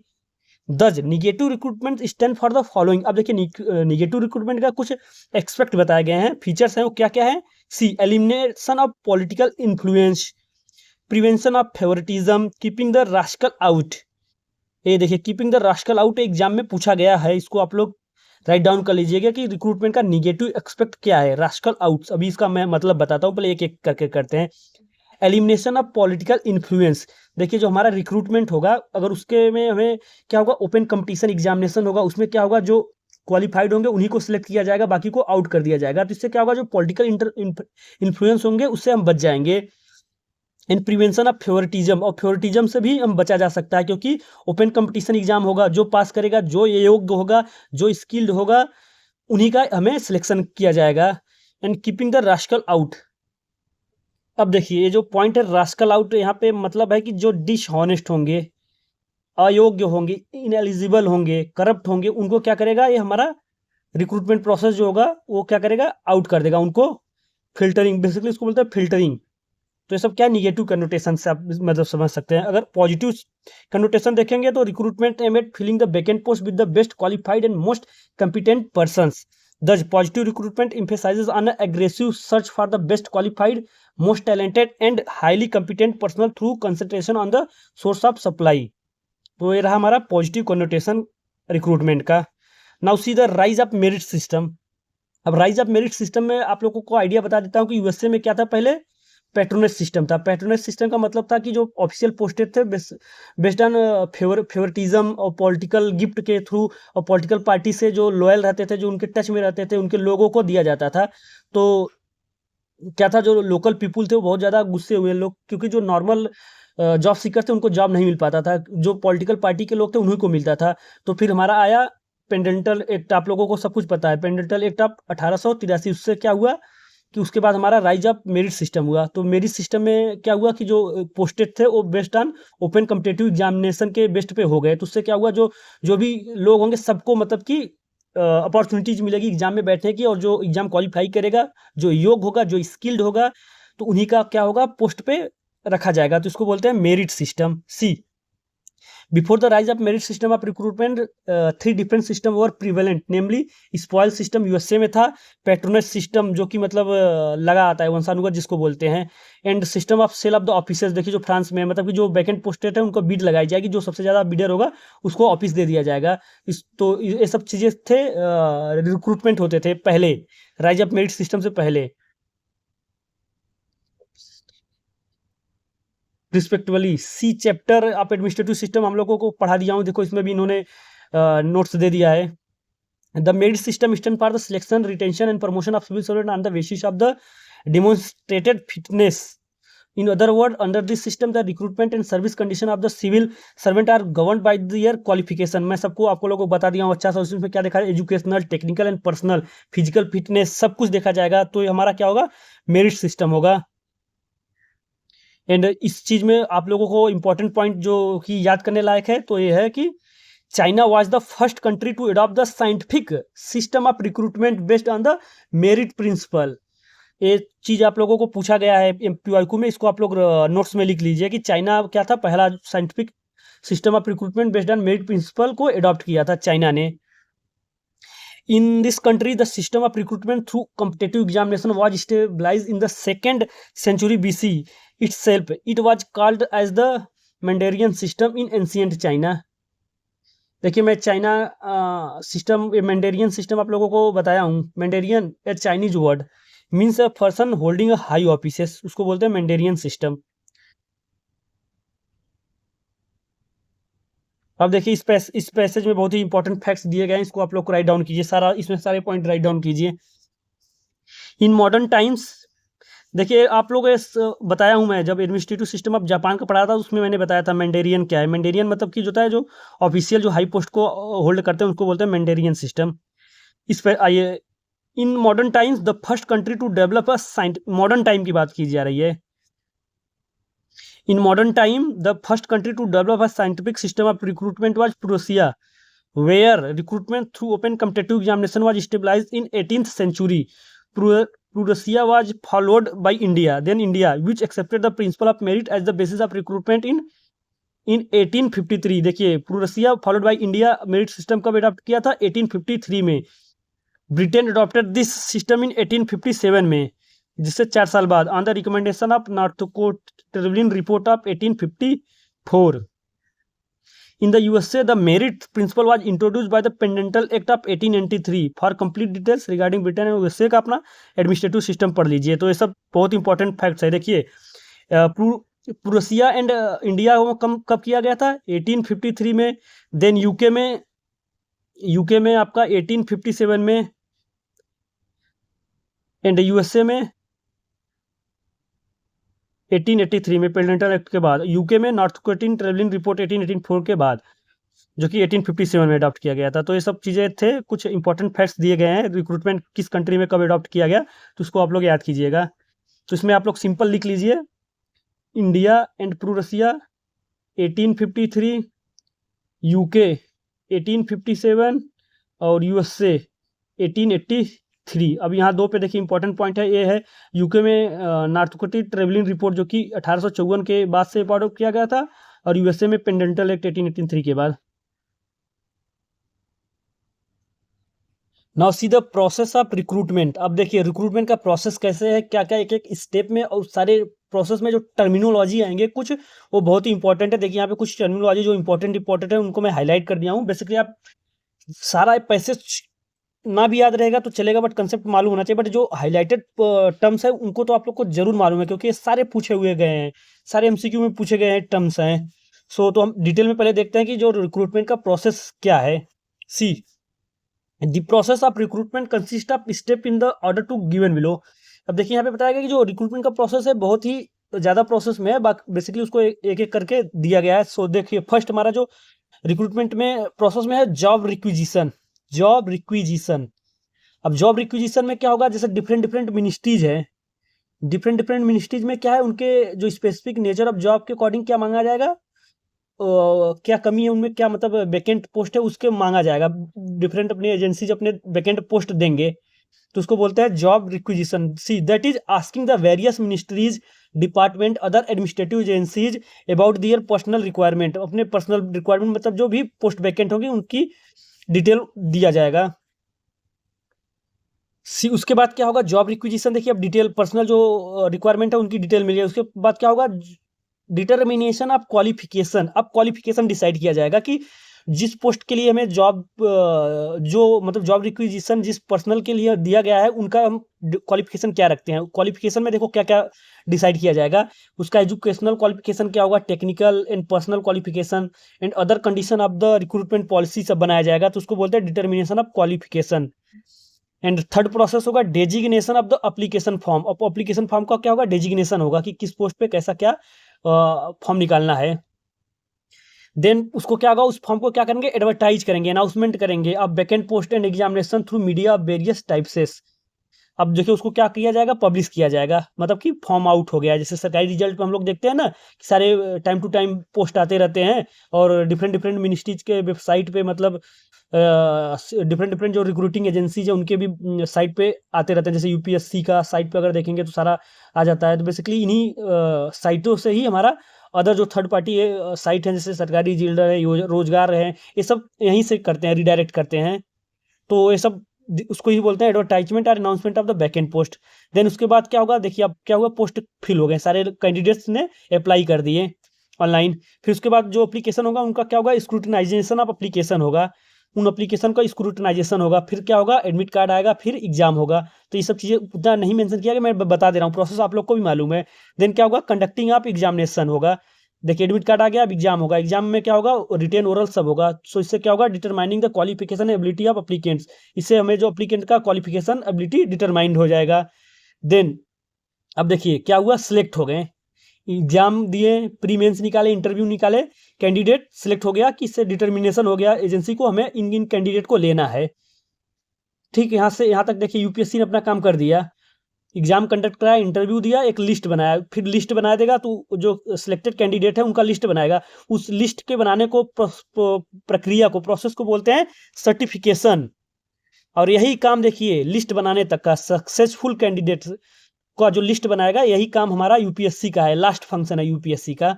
एग्जाम करना, इंटरव्यू देना और सर्टिफिकेशन। सर्टिफिकेशन मतलब making, process of making successful candidate list. और उसको लिस्ट को क्या करेगा, डिफरेंट मिनिस्ट्रीज को दे देगा कि लो ये सब बंदे हैं सिलेक्टेड, जिसको लेना हो आप ले लीजिए। तो जो लास्ट फंक्शन है यूपीएससी का वो है सर्टिफिकेशन, सी। और ये बहुत इंपॉर्टेंट है, ये पूछा गया है कि सर्टिफिकेशन क्या होता है, और पूछा जाएगा कि इज दिस लास्ट फंक्शन। तो ऐसा मतलब कुछ करके पूछा गया है, आइडिया नहीं मेरे को पूरा कैसा क्वेश्चन पूछा है, बट इतना पता है कि सर्टिफिकेशन के ऊपर क्वेश्चन आए हैं, सी। इसलिए आप सर्टिफिकेशन से रिलेटेड सारे जो कंटेंट है उसको पढ़ लीजिए। Certification that is submission of the list of eligible candidate by the recruiting agency for consideration of appointing authority.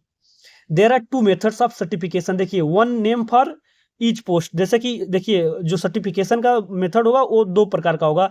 पहला तो जैसे हमारे आईएएस लोग होते हैं कि एक पोस्ट के लिए एक नाम दे दिया जाएगा, एंड दूसरा होगा three name for each post. जैसे हमारा आईएफएस होगा, इंडियन फॉरेन सर्विसेज के लिए क्या होगा, एक पोस्ट के लिए 3 नाम दिए जाते हैं। तो उससे जो इंडिविजुअल मिनिस्ट्रीज है उनमें से अपना वो डिसाइड करेगा किसको मुझे अपॉइंट करना है, सी।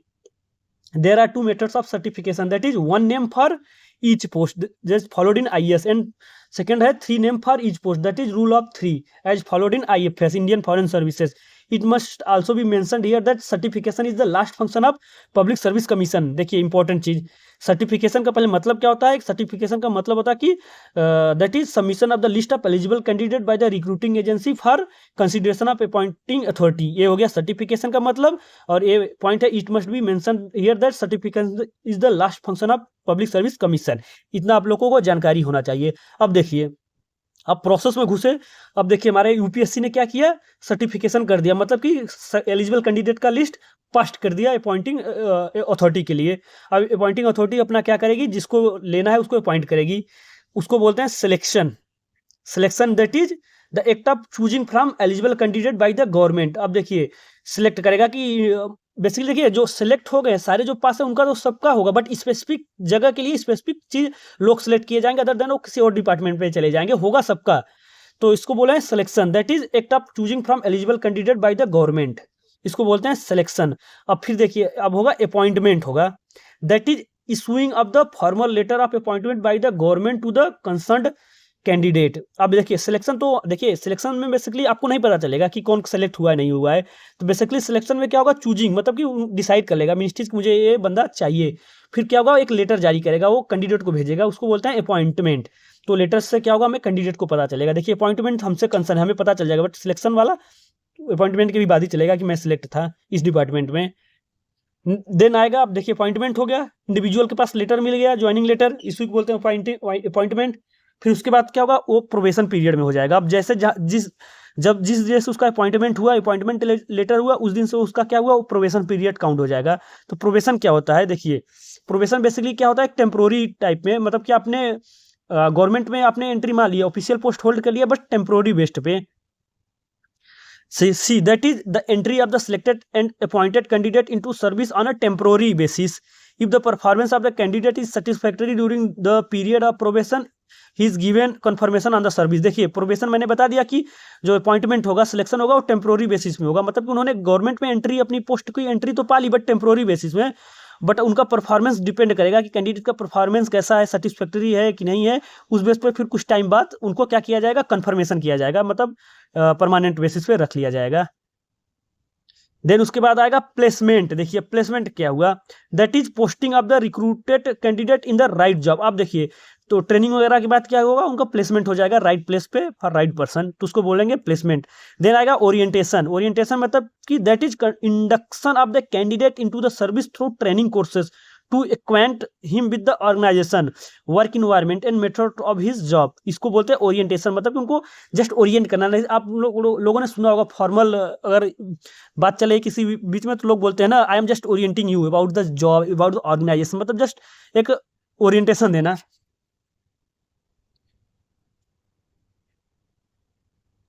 Now see the methods of recruitment. अब देखिए रिक्रूटमेंट के क्या क्या मेथड्स हैं। See there are two methods of recruitment, that is direct methods and indirect methods.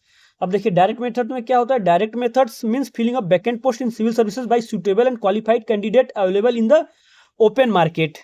मतलब देखिए डायरेक्ट रिक्रूटमेंट में जैसे हम यूपीएससी एग्जाम कराता है, उसमें ओपन कैंडिडेट क्या होते हैं, अपीयर होते हैं, पास होते हैं, इंटरव्यू वगैरह सारा प्रोसेस जो मैं बताया उसके थ्रू हो गया। तो दूसरा हो गया indirect methods.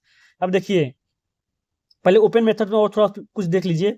It is made through open competitive examination conducted by the recruiting agency, union public service commission in India, civil services commission in UK, office of personnel management in USA. और indirect method में होगा on the other hand means filling a vacant post by suitable and experience candidate who are already in service of the government. Indirect method को भी आप promotion से भी समझ सकते हो। देखिए कुछ कुछ क्या हुआ, जैसे पोस्ट क्या हुआ, प्रमोशन के थ्रू फिल होते हैं कुछ पोस्ट। अभी इसके बारे में हम आप लोग को डिटेल में बताएंगे कि प्रमोशन वाली पॉलिसी क्या है। तो ये पॉलिसी है बेसिकली कि कुछ पोस्ट हमें प्रमोशन के द्वारा फिल करने हैं। जैसे स्टेट कैडर के जो सिविल सर्वेंट होंगे उनको कुछ पोस्ट में प्रमोट करके सेंट्रल लेवल पे सेंट्रल कैडर में जाएंगे। तो इस सब क्या होगा, कुछ देखिए कुछ पोस्ट हुए, उन्होंने लोअर ग्रेड के जो एम्प्लॉय होंगे उनको प्रमोशन के द्वारा फिल कर दिया गया, तो उसको बोला जाएगा। ये भी देखिए, ये भी तो रिक्रूटमेंट का प्रोसेस है, बट क्या है, इनडायरेक्ट है। See indirect recruitment on the other hand means filling a vacant post by suitable and experience candidate who are already in the service of the government. See direct recruitment and indirect recruitment also known as the recruitment from और without the recruitment from within.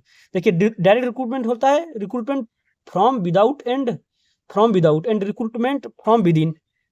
मतलब देखिए outside से अगर हम कर रहे हैं तो विद इन इनसाइड से कर रहे हैं, यही बेसिकली मतलब है डायरेक्ट एंड इनडायरेक्ट रिक्रूटमेंट का। See the merits of the direct recruitment are as, अगर डायरेक्ट रिक्रूटमेंट का मेरिट देखें तो as follow. It provides equal opportunity to all candidates, all qualified persons for entry into public service, hence it is in consonance with the democratic norms. देखिए अब direct recruitment है तो उसमें क्या होगा, जितने भी पोस्ट होंगे, सारे पोस्ट के लिए जितने भी अप्लाइड कैंडिडेट होंगे वो सारे एलिजिबल होंगे, अपना एग्जाम क्वालिफाई करेंगे, पोस्ट को होल्ड करेंगे। Second, it broaden the area of recruitment as the course of supply is much wider. अब क्या होगा, जो रिक्रूटमेंट के एरिया को क्या करेगा, वाइड करेगा। It attracts capable and qualified people from universities to public services. It brings new blood with the new ideas, freshness of outlook and progressive approaches in government services. देखिए बताया गया कि जो न्यू लोग रिक्रूट होंगे उनका क्या होगा, न्यू आइडियाज उनके पास आएंगे, उनके फ्रेशनेस होगा, एक आउटलुक्स होगा, इससे क्या होगा, एक हमें न्यू इनोवेशन मिलेगा। and is checks stagnation in public services as they are kept attuned to the changing social, economic, political, administrative and technical condition of the nation due to the constant intake of young means। अब इससे क्या होगा, देखो बताया गया कि उसमें stagnation of public service होगा, क्योंकि देखिए यंग लॉट आएगा तो उसके पास क्या होगा, न्यू आइडियाज होगा, उनमें क्या होगा, फ्लेक्सिबिलिटी ज़्यादा होगा, वो change, social changes, economic changes, political, administrative, हर एक चीज़ के लिए क्या होंगे, सुटेबल होंगे।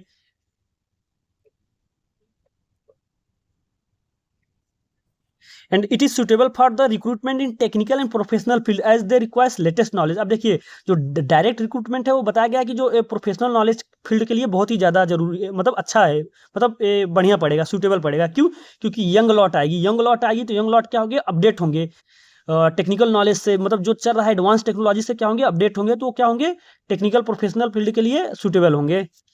And next, it motivate person already employed to keep themselves up to date in knowledge with the view to compete with young people for higher post। अब देखिए जो डायरेक्ट रिक्रूटमेंट से क्या होगा, जो हमारे इनडायरेक्ट रिक्रूटमेंट के जो एम्प्लॉई आएंगे उनको भी मोटिवेट करेगा कि देखिए जो नया लड़का आया है, जो यंग लॉट आई है, वो कितना स्मार्ट है, कितने अच्छे से काम कर रहे हैं, तो जो उसमें एग्जिस्टिंग एम्प्लॉय है वो क्या होंगे, मोटिवेट होंगे. So these are the merits of the direct recruitment. Apart from the lot of merits, it have some demerits also. See that what these are. The demerits of the direct recruitment methods are, it results in the selection and appointment of person having no administrative experience. हाँ, अब ये बताया गया जो young lot आएंगे उनके पास administrative experience की कमी हो जाएगी. अब भाई जाहिर सी बात है, जो ऑर्गेनाइजेशन में जो शुरू से है, जो लेवल से स्टेप बाय स्टेप करके प्रमोट होकर आगे पहुंच रहा है, अगर कोई बंदा डायरेक्ट उसी पोस्ट पे पहुंच रहा है तो उसमें क्या होगी, एक्सपीरियंस की कमी होगी. अभी आप लोग को अगर रिसेंट में ये चीज जानना है, डिमेरिट इसका जानना है रियल एग्जांपल में, तो अभी जो सीएपीएफ बिल आप लोग पढ़ लीजिए, उसमें आप लोग बहुत अच्छे से समझ में आ जाएगा तो इसका क्या डिमेरिट है, वो यही है CAPF bill.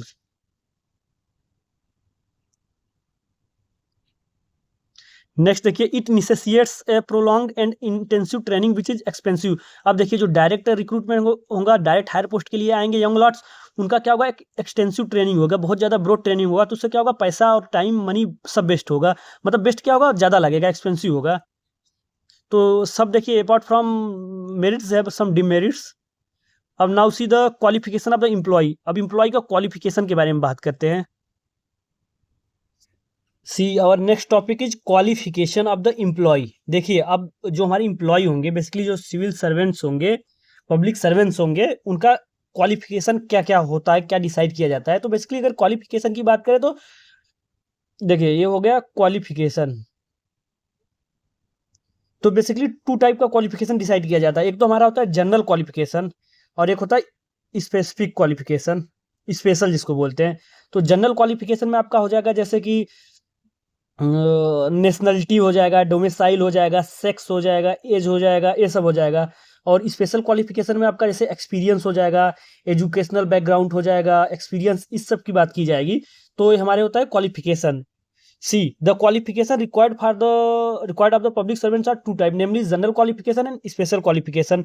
See, general qualification में क्या क्या है, सिटीजनशिप और सिविल स्टेटस क्या होगा. तो सिटीजनशिप में बेसिकली देखोगे आप, बहुत से पब्लिक जो सर्वेंट्स होते हैं उनके इंडिया तो रहेंगे अपने, एक तो इंडियन नेशनलिटी रहेगी, कुछ कुछ post Nepal, people of Nepal के लिए भी खोला गया है. तो ये सब बेसिकली डिसाइड किया जाएगा पोस्ट के अकॉर्डिंग कि जनरल क्वालिफिकेशन हम क्या डिसाइड कर रहे हैं.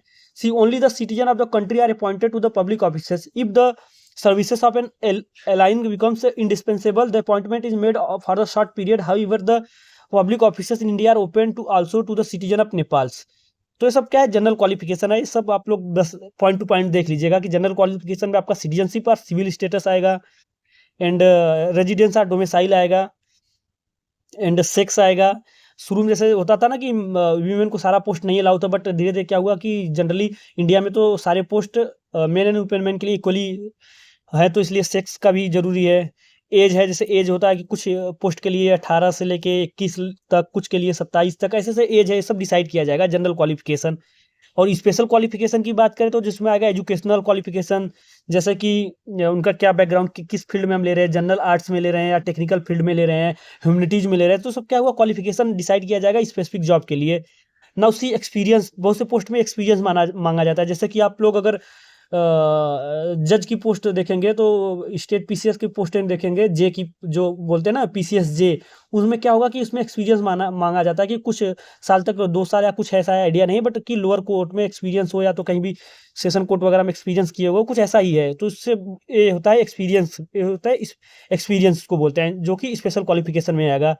And sometime also expert technical knowledge, personal qualification. Personal qualification जैसे integrity, executive ability, energy, faithfulness, ये सब चीज़ों क्या है, स्पेशल क्वालिफिकेशन होते हैं. और देखिए अपार्ट फ्रॉम ये तो रहा हमारा क्वालिफिकेशन किसके, कैंडिडेट के. अब डिटरमाइनिंग क्वालिफिकेशन क्या क्या है. डिटरमाइनिंग क्वालिफिकेशन मतलब उनको किस बेस पे डिटरमाइन किया जाएगा, उसके क्वालिफिकेशन क्या है वो देखना है. See, to determine the qualification of the employee are to test their merit, following methods are adopted. तो देखिए personal judgement are of the appointing authority, ये क्या है, डिटरमाइनिंग क्वालिफिकेशन है कि personal judgement of the appointing authority. इसमें देखिए क्या होगा कि जो क्वालिफिकेशन होगा वो जो अथॉरिटी होगी वो डिसाइड करेगी. इसमें क्या होगा, आर्बिट्रीनेस होगा कि this is the oldest method of the determining the qualification of the employ. In this system the recruiting authority himself ascertain the qualification of the candidate. It is also known as the hire and fire system. However this system is highly arbitrary and subjective in nature. देखिए जो determining qualification में जो personal judgement of the appointing authority होगा, तो उसमें जो candidate का qualification जो अथॉरिटी होगी, अपॉइंटिंग अथॉरिटी, वो खुद ही डिसाइड करेगी अपनी अकॉर्डिंग से। तो इसको बोलते हैं हायर एंड फायर सिस्टम, और इसमें क्या होगा, आर्बिट्रीनेस ज़्यादा हो जाएगा। तो ये बहुत ओल्डेस्ट मेथड है।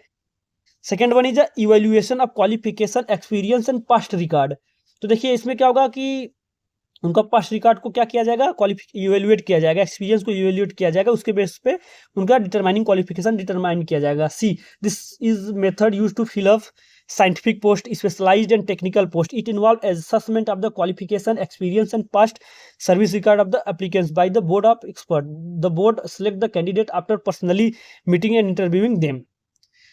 Last one is written exam, written examination. देखिए most prevalent in modern time में जो कि एग्जिस्ट करता है written examination. See this is the most common method use for determining the qualification of the candidate or testing their merit and suitability. The criteria of the written examination may be either short answer type, objective, or easy essay type, free answer type, या MCQ based objective type. ये सब क्या है, written examination. See India and UK mostly follow the essay type test while USA practises most short answer type test. Various form of written test are given below. अब यहाँ पे देखो various written test दिए गए हैं, तो इसको आप लोग को याद करा। देखो इसमें पूछता है कि एप्टीट्यूड टेस्ट पूछा है लास्ट टाइम, एप्टीट्यूड टेस्ट क्या है, एंड अचीवमेंट टेस्ट क्या होता है, पर्सनालिटी टेस्ट क्या होता है, एबिलिटी टेस्ट क्या होता है। बेसिकली क्या देगा, स्टेट डिफिनेशन दे देगा, उसको आपको मैच करना होगा। तो ये बहुत इंपॉर्टेंट है, इसको मैं हाईलाइट भी कर देता हूँ आप लोग, ताकि राइट डाउन कर लें। ये चीज़ें पूछे हुए चीज़ है, इसलिए मैं इसको हाईलाइट कर रहा हूँ। सी फर्स्ट वन देखते हैं एबिलिटी टेस्ट। देखिए एबिलिटी टेस्ट क्या है, बेसिकली क्या है, एक general mental ability and mental culture of the candidate को टेस्ट करता है। सी एबिलिटी टेस्ट देखिए it is used for testing the general mental ability and mental culture of the candidate. इतना ही स्टेटमेंट आप लोग ध्यान रखिए, बहुत ज़्यादा ये पूछा गया है, और ये मैचिंग वाले, बेसिकली मैचिंग वाले में आते हैं। तो इसको आपको देखो, एबिलिटी टेस्ट क्या होता है, ability test for testing the general mental ability and mental culture of the candidate को। So some devices have been developed in the USA to test the specific traits of the mind. अब देखिए कुछ devices क्या किए गए हैं, specific device design किए गए हैं यूएसए में to test the mind map को यूएसए में। तुमको देखना है, देखिए जो पॉइंट है सारा एग्जाम में पूछे गए पॉइंट्स है, इसको आप लोग राइट डाउन कीजिए जितने भी। देखिए यहाँ से यहाँ तक पर्सनालिटी टेस्ट तक आप लोग को नोट्स बनाना ही बनाना है, क्योंकि ये क्वेश्चन पक्का आएगा। तो पहले तो एबिलिटी टेस्ट मतलब किस लिए किया जाता है, general mental ability and mental culture को टेस्ट करने के लिए किया जाता है। कुछ डिवाइसेस है, उनके नाम और उनके इन्वेंटर कौन कौन है वो याद करना है। सी पहले तो एबिलिटी टेस्ट आप लोग हाईलाइट कर लीजिए कि टेस्ट किया जाता है, जो एबिलिटी टेस्ट लिया जाता है general mental ability and mental culture के टेस्ट करने के लिए। और कुछ डिवाइसेस हैं जैसे general intelligence test. General intelligence test by Binet and Simon के द्वारा इन्वेंटेड है। General intelligence test by Simon and Binet के द्वारा, राइट डाउन कर लीजिए। देन आएगा ये देखिए यूनिट ट्रेट सिस्टम, बहुत ही इंपॉर्टेंट है। Unit trait system invented by L Thurstone. Thurstone ने देखिए बहुत ज़्यादा इन्वेंट किया है एप्टीट्यूड टेस्ट के डिवाइसेस। तो एल थर्स्टोन तो आपको अगर नहीं याद रहेगा कुछ, तो एल थर्स्टोन मार दीजिएगा, तुक्का कहीं ना कहीं फिट हो ही जाएगा। And third one is social intelligence test invented by L Thurstone and his associate. देख रहे हो आप, एल थर्स्टोन के दो डिवाइस हो गए। Administrative ability test, administrative ability test को बोलते हैं गॉच होल्ड टेस्ट। ये देखिए पूछा गया है, एडमिनिस्ट्रेटिव एबिलिटी टेस्ट को क्या बोला जाता है, गॉच स्कोल्ड test device by L Thurstone. देख लीजिए 3 डिवाइस में तीनों एल थर्स्टोन के द्वारा ही इन्वेंट किया गया है। Fourth one is fifth one is mechanical intelligence test use for skill and semi skill position, for example clerk, typist and so on. देखिए इसमें दिया नहीं है कौन किया है, बट यहाँ तक आप लोगों को देखिए जनरल इंटेलिजेंस टेस्ट को आपका साइमन एंड बिनेट ने किया है। बाकी सारे जो टेस्ट आएंगे unit trait system, social intelligence test, administrative ability test, सब एल थर्स्टोन है। और एबिलिटी एडमिनिस्ट्रेटिव टेस्ट को बोलते हैं गॉच होल्ड टेस्ट भी बोलते हैं। तो आप लोग को ध्यान रखना चाहिए। बेसिकली यूनिक एबिलिटी टेस्ट किस लिए किया जाता है, general mental ability and mental culture के टेस्ट के लिए। जो उसमें डिवाइस है जैसे general intelligence test invented by Binet and Simon, unit trait system L Thurstone, social intelligence system invented by L Thurstone, administrative ability test जिसको गॉच hold test भी बोलते हैं, ये भी एल थर्स्टोन से है।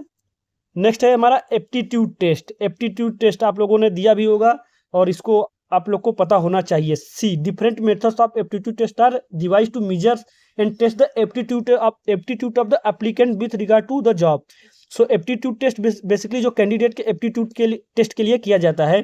This test are used in USA for filling up clerical position and in UK defence services. देखिए जो यूएसए में क्लर्कियल पोजीशन के लिए एप्टीट्यूड टेस्ट लिया जाता है और यूके में डिफेंस सर्विसेज के लिए, और एप्टीट्यूड टेस्ट में बेसिकली कैंडिडेट का एप्टीट्यूड टेस्ट किया जाएगा। नेक्स्ट आएगा एस्यूमेंट टेस्ट। एस्यूमेंट टेस्ट देखिए क्या है, these are the academic qualification which are laid down for competing in the recruitment examination. Assessment test में बेसिकली आपका जो एकेडमिक रिकॉर्ड है तो उसमें आपने कितना मार्क्स स्कोर किया है, क्या एस्यूमेंट है, उसको देखा जाएगा। तो ये भी क्या हुआ, हमारा एस्यूमेंट टेस्ट हुआ। फॉर एग्जांपल देखिए, the assessment test for appearing at the civil services examination in India is graduation degree. तो ये क्या हमारा एस्यूमेंट टेस्ट हुआ। And last one is personality test. देखिए different kind of written test are devised in western countries to test the personality of the applicant. अब देखिए क्या है, पर्सनालिटी टेस्ट में हमारा पहला है ओरल एग्जामिनेशन जिसको हम बोलते हैं इंटरव्यू,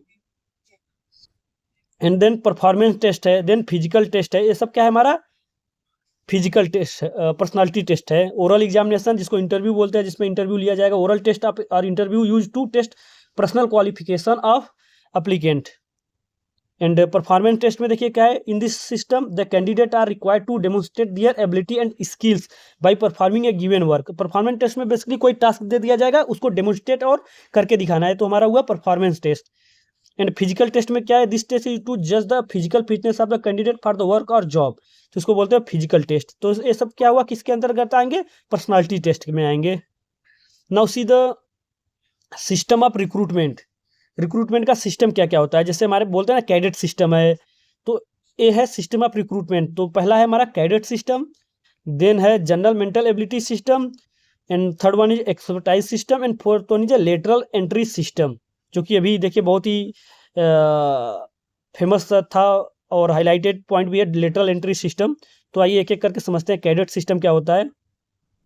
देखिए कैडेट सिस्टम में बेसिकली जो यंग लॉट होते हैं, यंग लॉट्स बेसिकली जो 16 से 20 साल तक के जो एज वाले होंगे उनको रिक्रूट किया जाएगा, और इनका क्या होगा, बहुत लॉन्ग ड्यूरेशन तक ट्रेनिंग चलेगा, तो इसको बोलते हैं cadet system. See in this system recruitment is made at a young age, generally between 16 to 20 years, this followed by long period of institutional training in general education as well as in job related specialized skill. This system existed in Prussia and Soviet Russia, but this is followed in many countries mainly for recruitment defense services। जैसे defence services में cadet system बोलते हैं ना, cadet NDA के through आते हैं हमारे, देखिए वो यंग लॉट होते हैं,